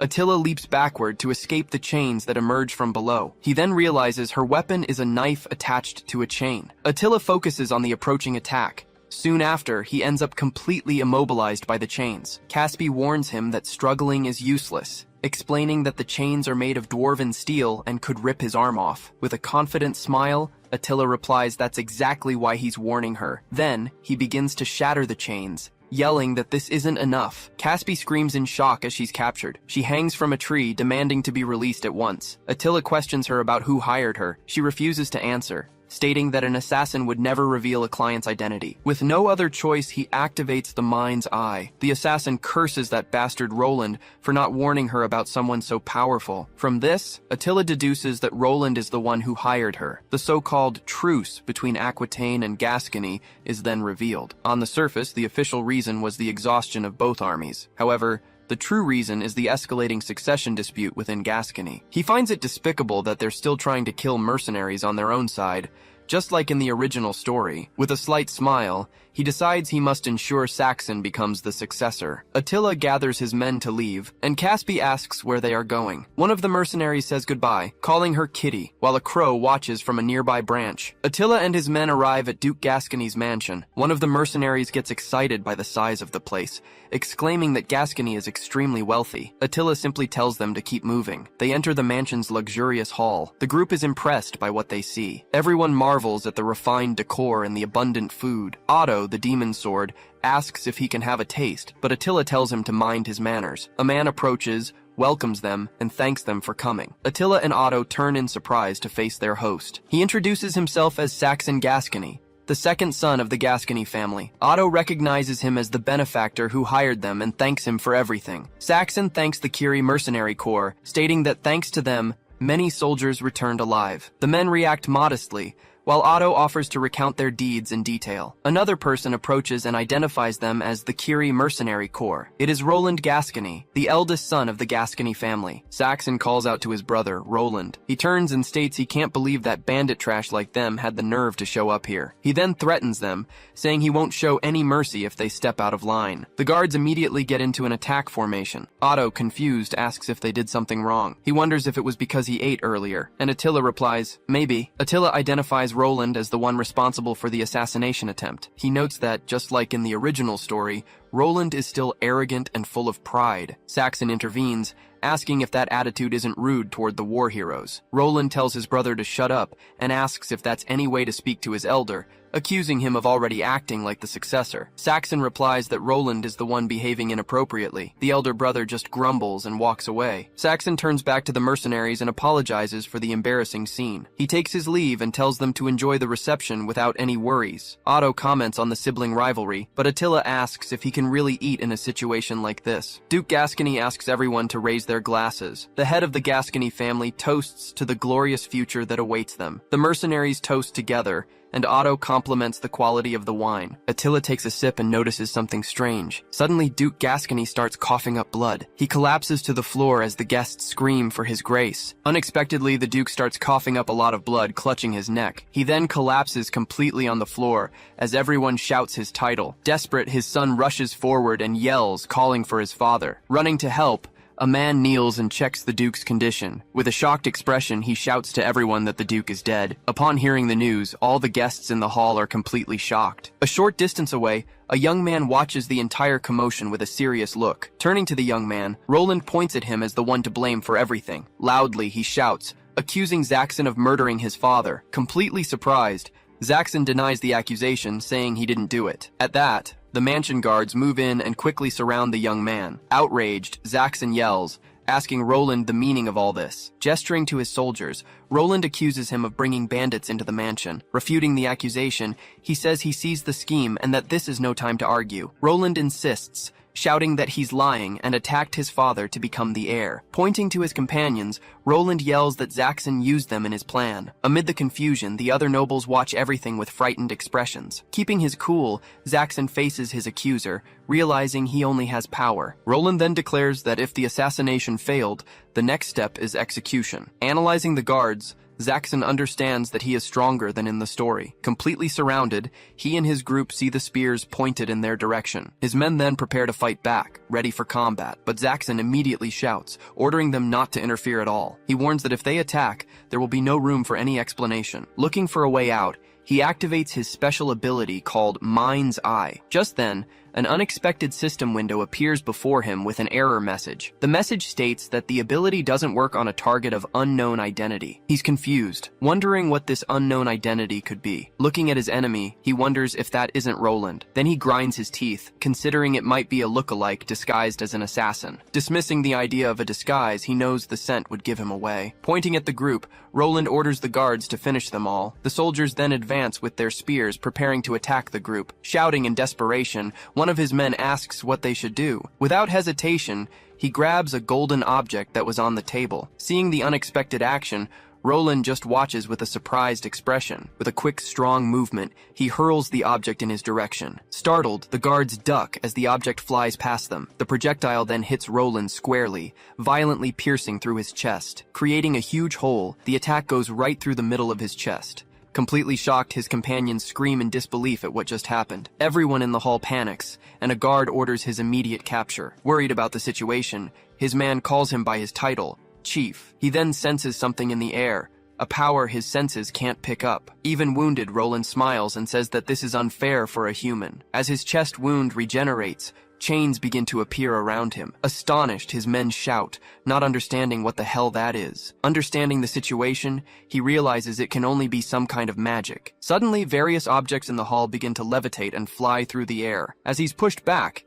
he sees a strange feather floating in the middle of the chaos. That feather continues to float in the center of the hall, completely intact after the explosion. Changing scenes, a mysterious hand calmly holds a glass of wine. He is revealed to be the monarch of Del Bel's terrace, observing the conflict. With a smile, he comments that the situation is getting more and more interesting. Back at the mansion, an emergency mission screen appears for the protagonist. He then stares at the notification, surprised by what's appearing before him. His mission requires him to defeat the Crow Monarch for a reward. Coming from the sky, a massive attack strikes the building's structure with full force. Trying to shield themselves from the shockwave, the group endures the impact. Before the crowd, a sorcerer appears, displaying all of his great power. The narration explains that sorcerers are beings with power incomprehensible to humans. It continues, saying they are in existence far superior to humanity. Using his power, he attacks the group of people all at once. Running through the area, one of the young men shouts in surprise at what he sees. Then the narration compares the situation to a bird hunting an insect. The sorcerer's attack continues, hitting several people who scream on the ground. The narration then concludes that it's impossible for a human to defeat a sorcerer. From a distance, the group observes the many fallen bodies after the devastating attack. Among the fallen, a hand rises as the person makes a sound. Immediately after, the man turns towards the group and growls. Pointing ahead, one of the companions shouts about that thing that appeared. At that, several other people get up and advance slowly towards them. Seeing the approaching horde, he yells that the situation is terrible. Just then, the young man in the red scarf warns that they're coming with everything they've got. Led by the sorcerer, the controlled people run towards the group. As he's attacked by the horde, the man shouts, asking for a protective shield. Trying to stop the advance, the mercenaries form a barrier with their shields. Taking advantage of the distraction,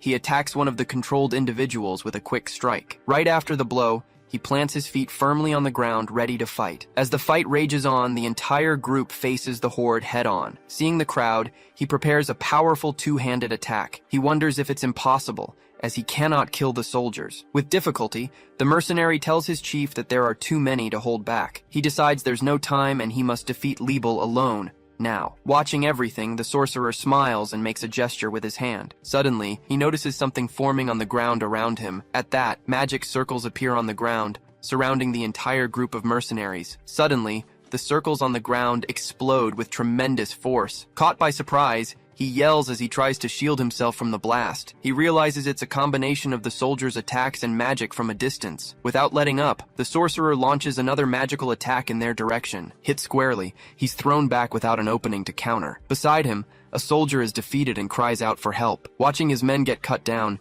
he wonders what he should do. Observing everything, the sorcerer just grumbles with an air of superiority. He then says he's starting to get bored with the situation. Preparing a new attack, he asks if it isn't time to end this. Seeing the power forming, one of the mercenaries shouts in complete terror. A gigantic spell appears in the sky, and he asks what that is. He just stares at the power forming above him, unable to react. The narration explains that this is the power of a sorcerer. Then the narration says he needs the Muhul sword to defend himself. Worried, he hears the small creature on his shoulder make a sound. He then yells for his companion, Punch, to get inside to protect himself. Right after, a system notification pops up right in front of him. Confirming the command, the creature responds and activates the monster inventory. He then calls for his companion, Punch, preparing for the fight. It's explained that Punch is a guardian beast capable of storing items. Activating the inventory, he yells for his sword, the mighty Muhyul. The small creature opens its mouth wide, ready to release the sword. Suddenly, the creature starts to choke,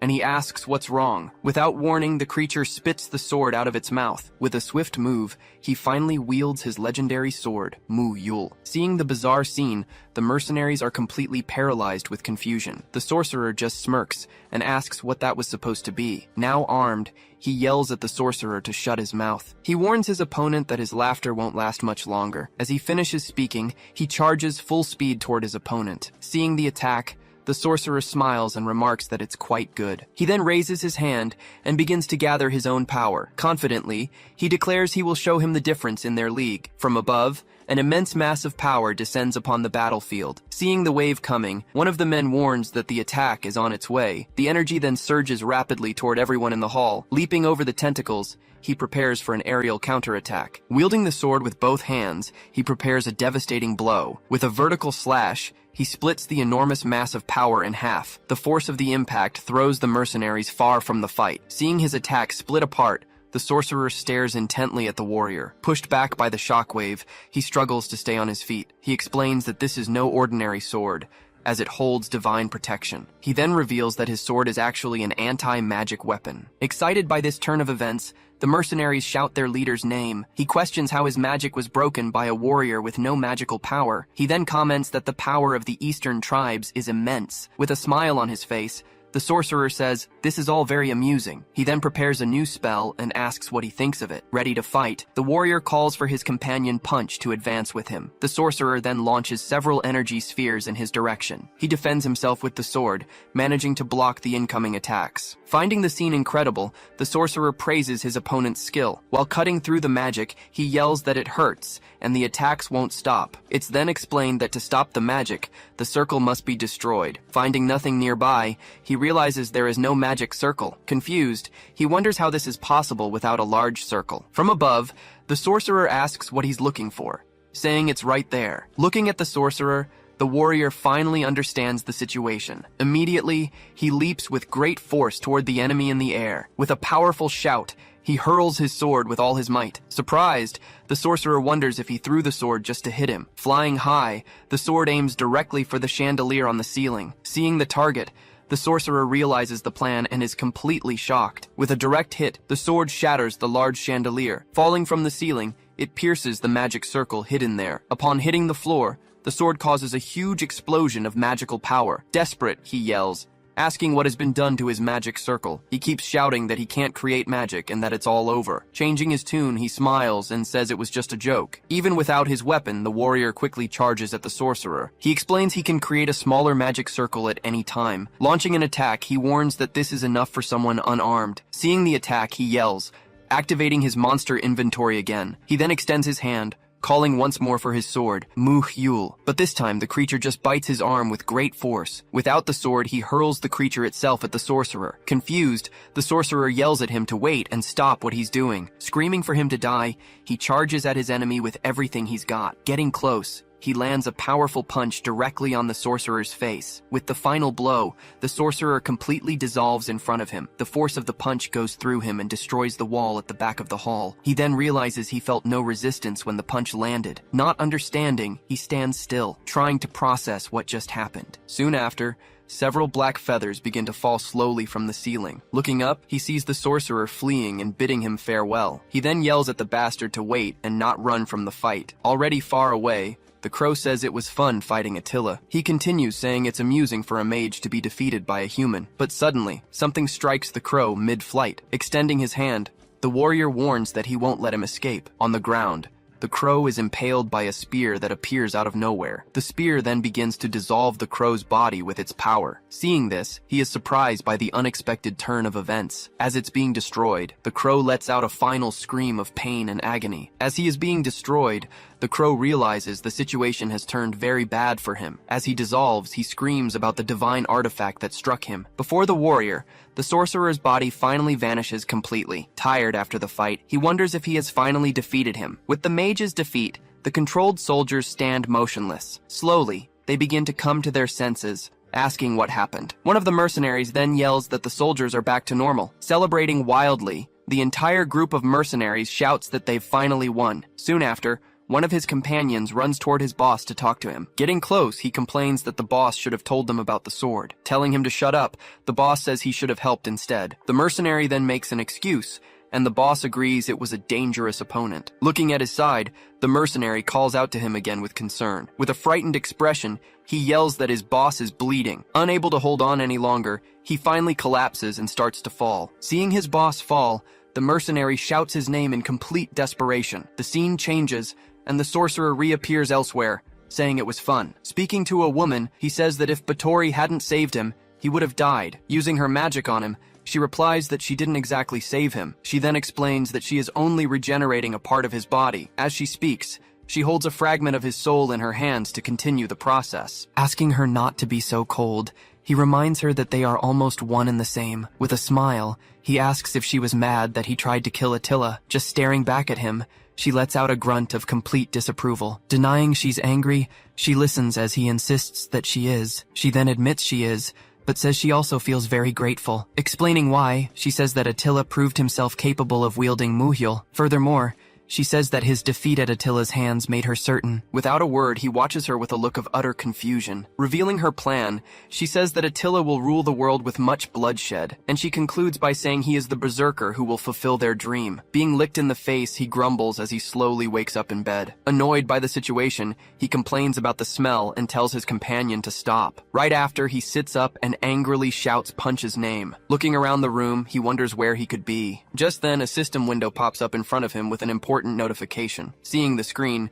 he questions if the sudden quest has already been completed. Remembering the fight, he says he passed out right after defeating the crow. Then, a new window appears, informing him that it will grant his rewards. Reading the information, he sees he's gained a party system and a skill. Analyzing the new power, he wonders if the warrior's roar is strong. Confident, he concludes that the skill he gained will be the strongest of all. Celebrating, he says he's going to defeat the crow, but the system informs him that it's still alive. A narration explains that it doesn't die just from having its head cut off. He then says that, as the author, he's the one who knows that fact best. Suddenly, a voice from outside alerts him to the bedroom door. Entering the room, the mercenary asks in surprise if the boss is already awake. He then tells his other companion to go call everyone immediately. Seeing his desperation, the boss asks Otto what happened. At this, he replies that he was very worried about the whole situation. Arriving shortly after, the other mercenaries ask if the boss is okay. Celebrating, they say the boss has come back to life, but he tells them he never died. Shortly after,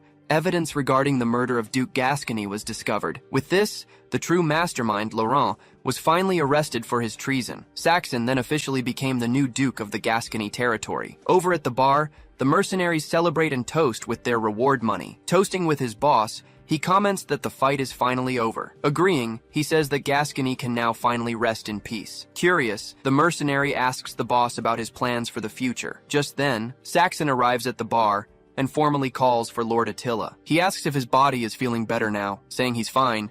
He thanks Saxon for letting him rest. Saxon then announces that he's brought the items he had promised them. Seeing the treasure chest, he says he's been looking forward to this. Finding it unfair, A mercenary complains that the boss can't take everything for himself. Looking at his companions, he prepares to give a good response. He then says that they're just being greedy. Laughing at the situation, Saxon reveals the chest contains the deed to the territory. Confused by the revelation, they ask what territory he's talking about. He then confirms he will deliver it all directly to Sir Otto. Unable to believe what he's hearing, Otto asks if the gift is really for him. Pointing to his friend, he confirms that the territory is now all his. Extremely excited, Otto asks if he can become a noble again. With the deed in his hands, he celebrates, shouting that he's escaped poverty. Everyone then toasts together, shouting, "Long live the new lord." Shortly after, they also toast, shouting, "Long live Lord Attila." After the party ends, the night is quiet outside the tavern. The next day, he sets off alone on his horse toward the city. Hearing his companion grumble, he says he has no other choice now. He thinks that from now on, he will fight enemies with magical power. He concludes that leaving Otto and the others behind was the right decision. With a serious face, he prepares for the new journey ahead, saying, "Let's go." He begins to ride down the road alone. After riding for a bit, he turns around upon hearing a noise from behind. Right behind him, Otto follows, shouting for him to wait. Surprised, he just stares as his friend quickly approaches on the path. Riding with a smile, Otto keeps laughing as he gets closer and closer. Raising his hand, Otto shouts with all his might that he's coming along. Looking back, he just watches Otto approaching on his horse. Annoyed, he asks if Otto is still drunk from yesterday's party. Denying it, Otto says he used to leave everything to his subordinates when he was a noble. He then proudly says there's no problem if he isn't there. Losing his patience, he says their contract is over, and he doesn't need to follow him. Pausing, Otto says that in the beginning, he hated his boss. Confused by what he hears, he asks what he just said, but Otto explains that no matter what,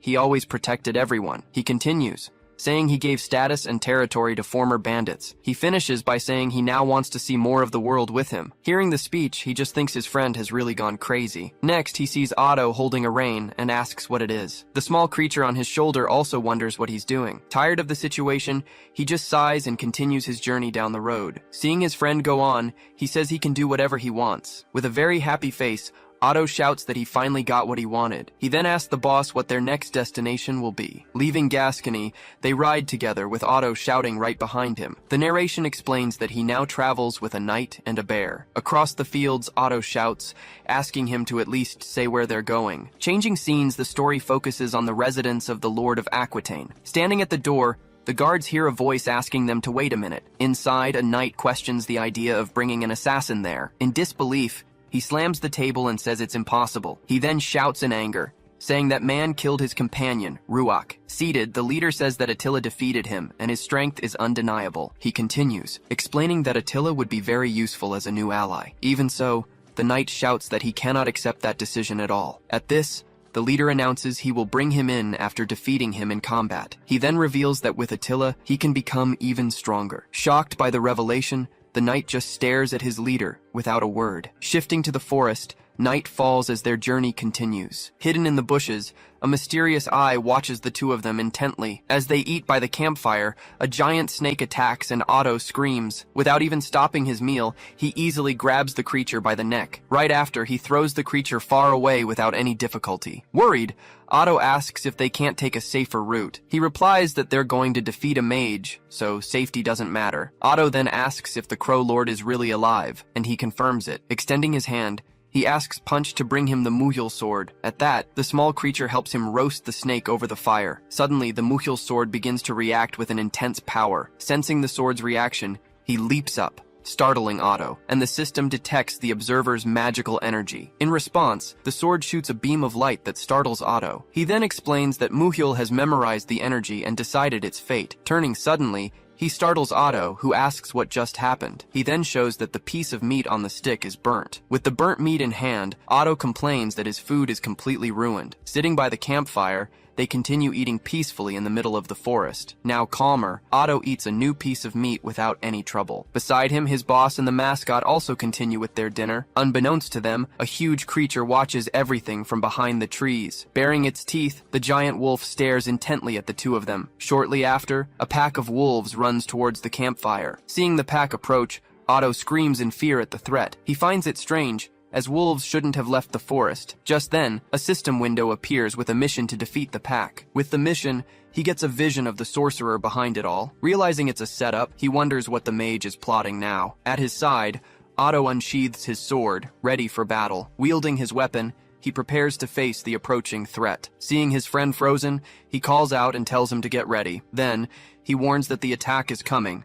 and tells Otto to take one down. He then gives a slight smile, confident in his plan for the fight. Desperate, Otto shouts that there's no way he can face the monster. Telling him to stop complaining, he says that Otto will be fine. Next, the party system pops up, asking if he wants to form a party. He then tells Otto to do his best and try to survive. Charging first, Otto attacks one of the wolves with a powerful strike. After the attack, he pauses for a moment, breathless from the effort of combat. Defending against the attack, Otto manages to stop the wolf's advance with his sword. Right after, he exchanges a few more direct blows with the beast. He then realizes he's actually managing to fight and wonders if he's strong. Dodging the attack, he throws himself to the side to avoid being caught. Then he lets out a powerful cry and prepares for a counterattack. Charging at the creature, he finally lands a fatal blow to its chest. Taking the hit, the wolf is thrown back and falls, defeated. After his victory, he gives a confident smile at the outcome of the fight. He tells himself he's overcome difficult situations and decides to go help his boss. Meanwhile, his boss defeats a wolf just by stepping on it. Without wasting a moment, he grabs another wolf and swings it around to attack the others. With a powerful move, he hurls the creature into the rest of the pack. While fighting the wolves, he just starts laughing uncontrollably. Watching the scene, Otto thinks his boss is more of a monster than the actual monsters. Fighting the wolves, he lands a direct hit on the enormous creature. After defeating the pack, he stands still with a serious expression. He then thinks that luckily, the opponent was just a wolf. The narration explains that monsters in this world are different from those in manga and anime. With a swift movement, he charges toward the next enemy in the forest. Landing a punch, he demonstrates a level of power far beyond normal. Without giving it time to react, seeing this, the large alpha wolf lets out a loud snarl. Preparing an attack, he glares at the creature with a furious expression. Looking to the side, he yells for his companion Punch to join the battle. Answering the call, Punch runs in and strikes the giant wolf. After defeating the wolf, Punch levels up and celebrates the victory. Meanwhile, he just watches Otto fight his own wolf. Just then, the system announces that the party effects are now active. Watching the fight, he notes that his friend is doing very well. Ready to fight, he says it's finally time to end this. With a smile,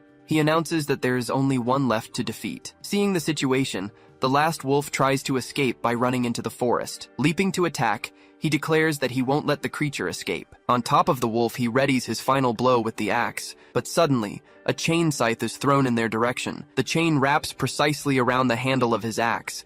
His axe is yanked away, and the wolf manages to escape. The force of the impact throws Otto far away, and he screams in surprise. Now holding the chain, he wonders if Caspi has finally shown up. Looking into the forest, he remains thoughtful about who the enemy could be. As the chain retracts into the woods, he praises his opponent's good intuition. Shortly after, the chain begins to be pulled back in. Quickly, he wraps the chain around his arm to stop it from getting away. From the woods, a voice warns that they'll kill him without him ever knowing their name. Holding the chain tightly, he says that as for their name, he reveals he already knows, calling him Sabah of the chain scythe. Stepping out of the shadows, Sabah is seen holding his weapon in the middle of the forest. Hidden in the bushes, he glares at his target with a serious expression. Holding the chain, he stands still, waiting for the enemy's next move. He then identifies him as Saba, one of the 7 master assassins. Suddenly, Saba swiftly throws another chain weapon at him. The attack strikes the axe on the ground head-on. With a quick punch, he deflects the chain coming his way. Leaping into the attack, Saba finally emerges from his hiding spot in the forest. Seeing his reaction, Saba is surprised and doesn't understand what happened. Just then, the small creature on his shoulder lets out a loud roar. Taking his weapon back, he says it's okay to continue. He then tells Punch to go ahead and help their companion, Otto. Now alone, he wonders if they should test that other skill as well. Clenching his fist, he prepares for the fight about to begin. With a punch to the ground, he unleashes a powerful wave of energy. Engulfed by the energy, he gets ready to use his new skill. With a mighty roar, he finally activates Warrior's Roar. At that moment, the system announces that the group's strength and stamina have increased. From deep within the forest, a scream echoes, catching everyone's attention. Fighting the wolf, Otto hears the voice and recognizes his boss. Elsewhere, Otto now faces a new and mysterious adversary. With agility, he dodges the enemy's attacks and manages to counterattack. As he fights, he notices his opponent has become easier to handle. Surprised by his strength, she asks if he was hiding his power. Charging at him, she unleashes a swift strike in his direction. With an agile move, she dodges underneath him and throws him off balance. Jumping on his back, she immobilizes him with a precise blow. With her dagger to his neck, she warns him that this is the end. Suddenly, Punch appears and charges full speed at the enemy. With a quick movement, she retreats far from her opponent. Then, Otto approaches Punch with a smile on his face, ready to help. Watching from a distance, she just stares at the group standing still in the middle of the forest. She then thinks to herself that they are strong, just as her master had said. Elsewhere, he fights Saba using his chain scythe. With a powerful blow, Saba hurls his weapon at his opponent, but with agility, he dodges the attack, using his own weapon to defend himself. While dodging, he continues to carefully analyze the enemy's movements. Using his chain, Saba launches an attack that sends several clones flying. After the attack, he pauses for a moment to catch his breath from the battle. Facing each other, the two stare one another down before the next move. He then asks if the master is worried about his apprentice in her fight. Without answering, Saba just turns slightly to the side and watches. He then says that Attila overpowered Caspi, but didn't kill her in the end. Enraged, Saba yells that he saw through his despicable wolf's heart. Not understanding at all, he just stares back with a confused expression. Saba glares at the warrior slowly approaching him. He then explains that if he fails, Caspi will be the organization's next target. With his eyes closed, he continues to process the information he just heard. With a smirk, he activates the mind's eye ability to analyze. Outraged, Saba says he won't forgive the beast who dared to target Caspi. With a slight smile, he finally understands the whole situation. He then explains that assassins don't usually do well against warriors. Assassins usually aim for a single strike and then flee to await their next chance. But Saba exposed himself and confronted him directly on the battlefield. The narration concludes that his feelings for his disciple drove him mad. He then smiles, preparing to exploit this weakness in his enemy. Charging into the attack, Otto runs toward his own opponent. He then thinks that he didn't know Saba was such a wild guy. As he defends the attack, he realizes that in this state of rage, with a quick move, he grabs Saba's hand and disarms him. Immediately after, he forcefully throws him high into the air. He then concludes that he can win easily if he's careful about that. Fallen on the ground, Saba pulls himself together and prepares for his next move. Leaping backward, he throws his chain to create some distance, but suddenly, he appears right behind Saba, catching him by surprise. Startled, Saba wonders how he got there so fast. With a quick blow, he unleashes an attack that Saba manages to dodge. Without losing momentum, he keeps advancing, closing the distance between them. Annoyed, Saba wonders why he's always one step ahead. With a kick, he hits Saba's weapon, sending it flying. Hit. Saba is thrown backward by the force of the powerful impact. Just then, his axe begins to react with the weapon's chain. Seeing the attack, Saba realizes he read all his moves. On the ground, he plants a hand to keep from falling completely. Lying on the ground, Saba decides he needs to use his last resort now. With a determined expression, he announces that he has no choice but to use it. Then, he charges full force at the warrior, screaming in a fury. Feeling the pressure,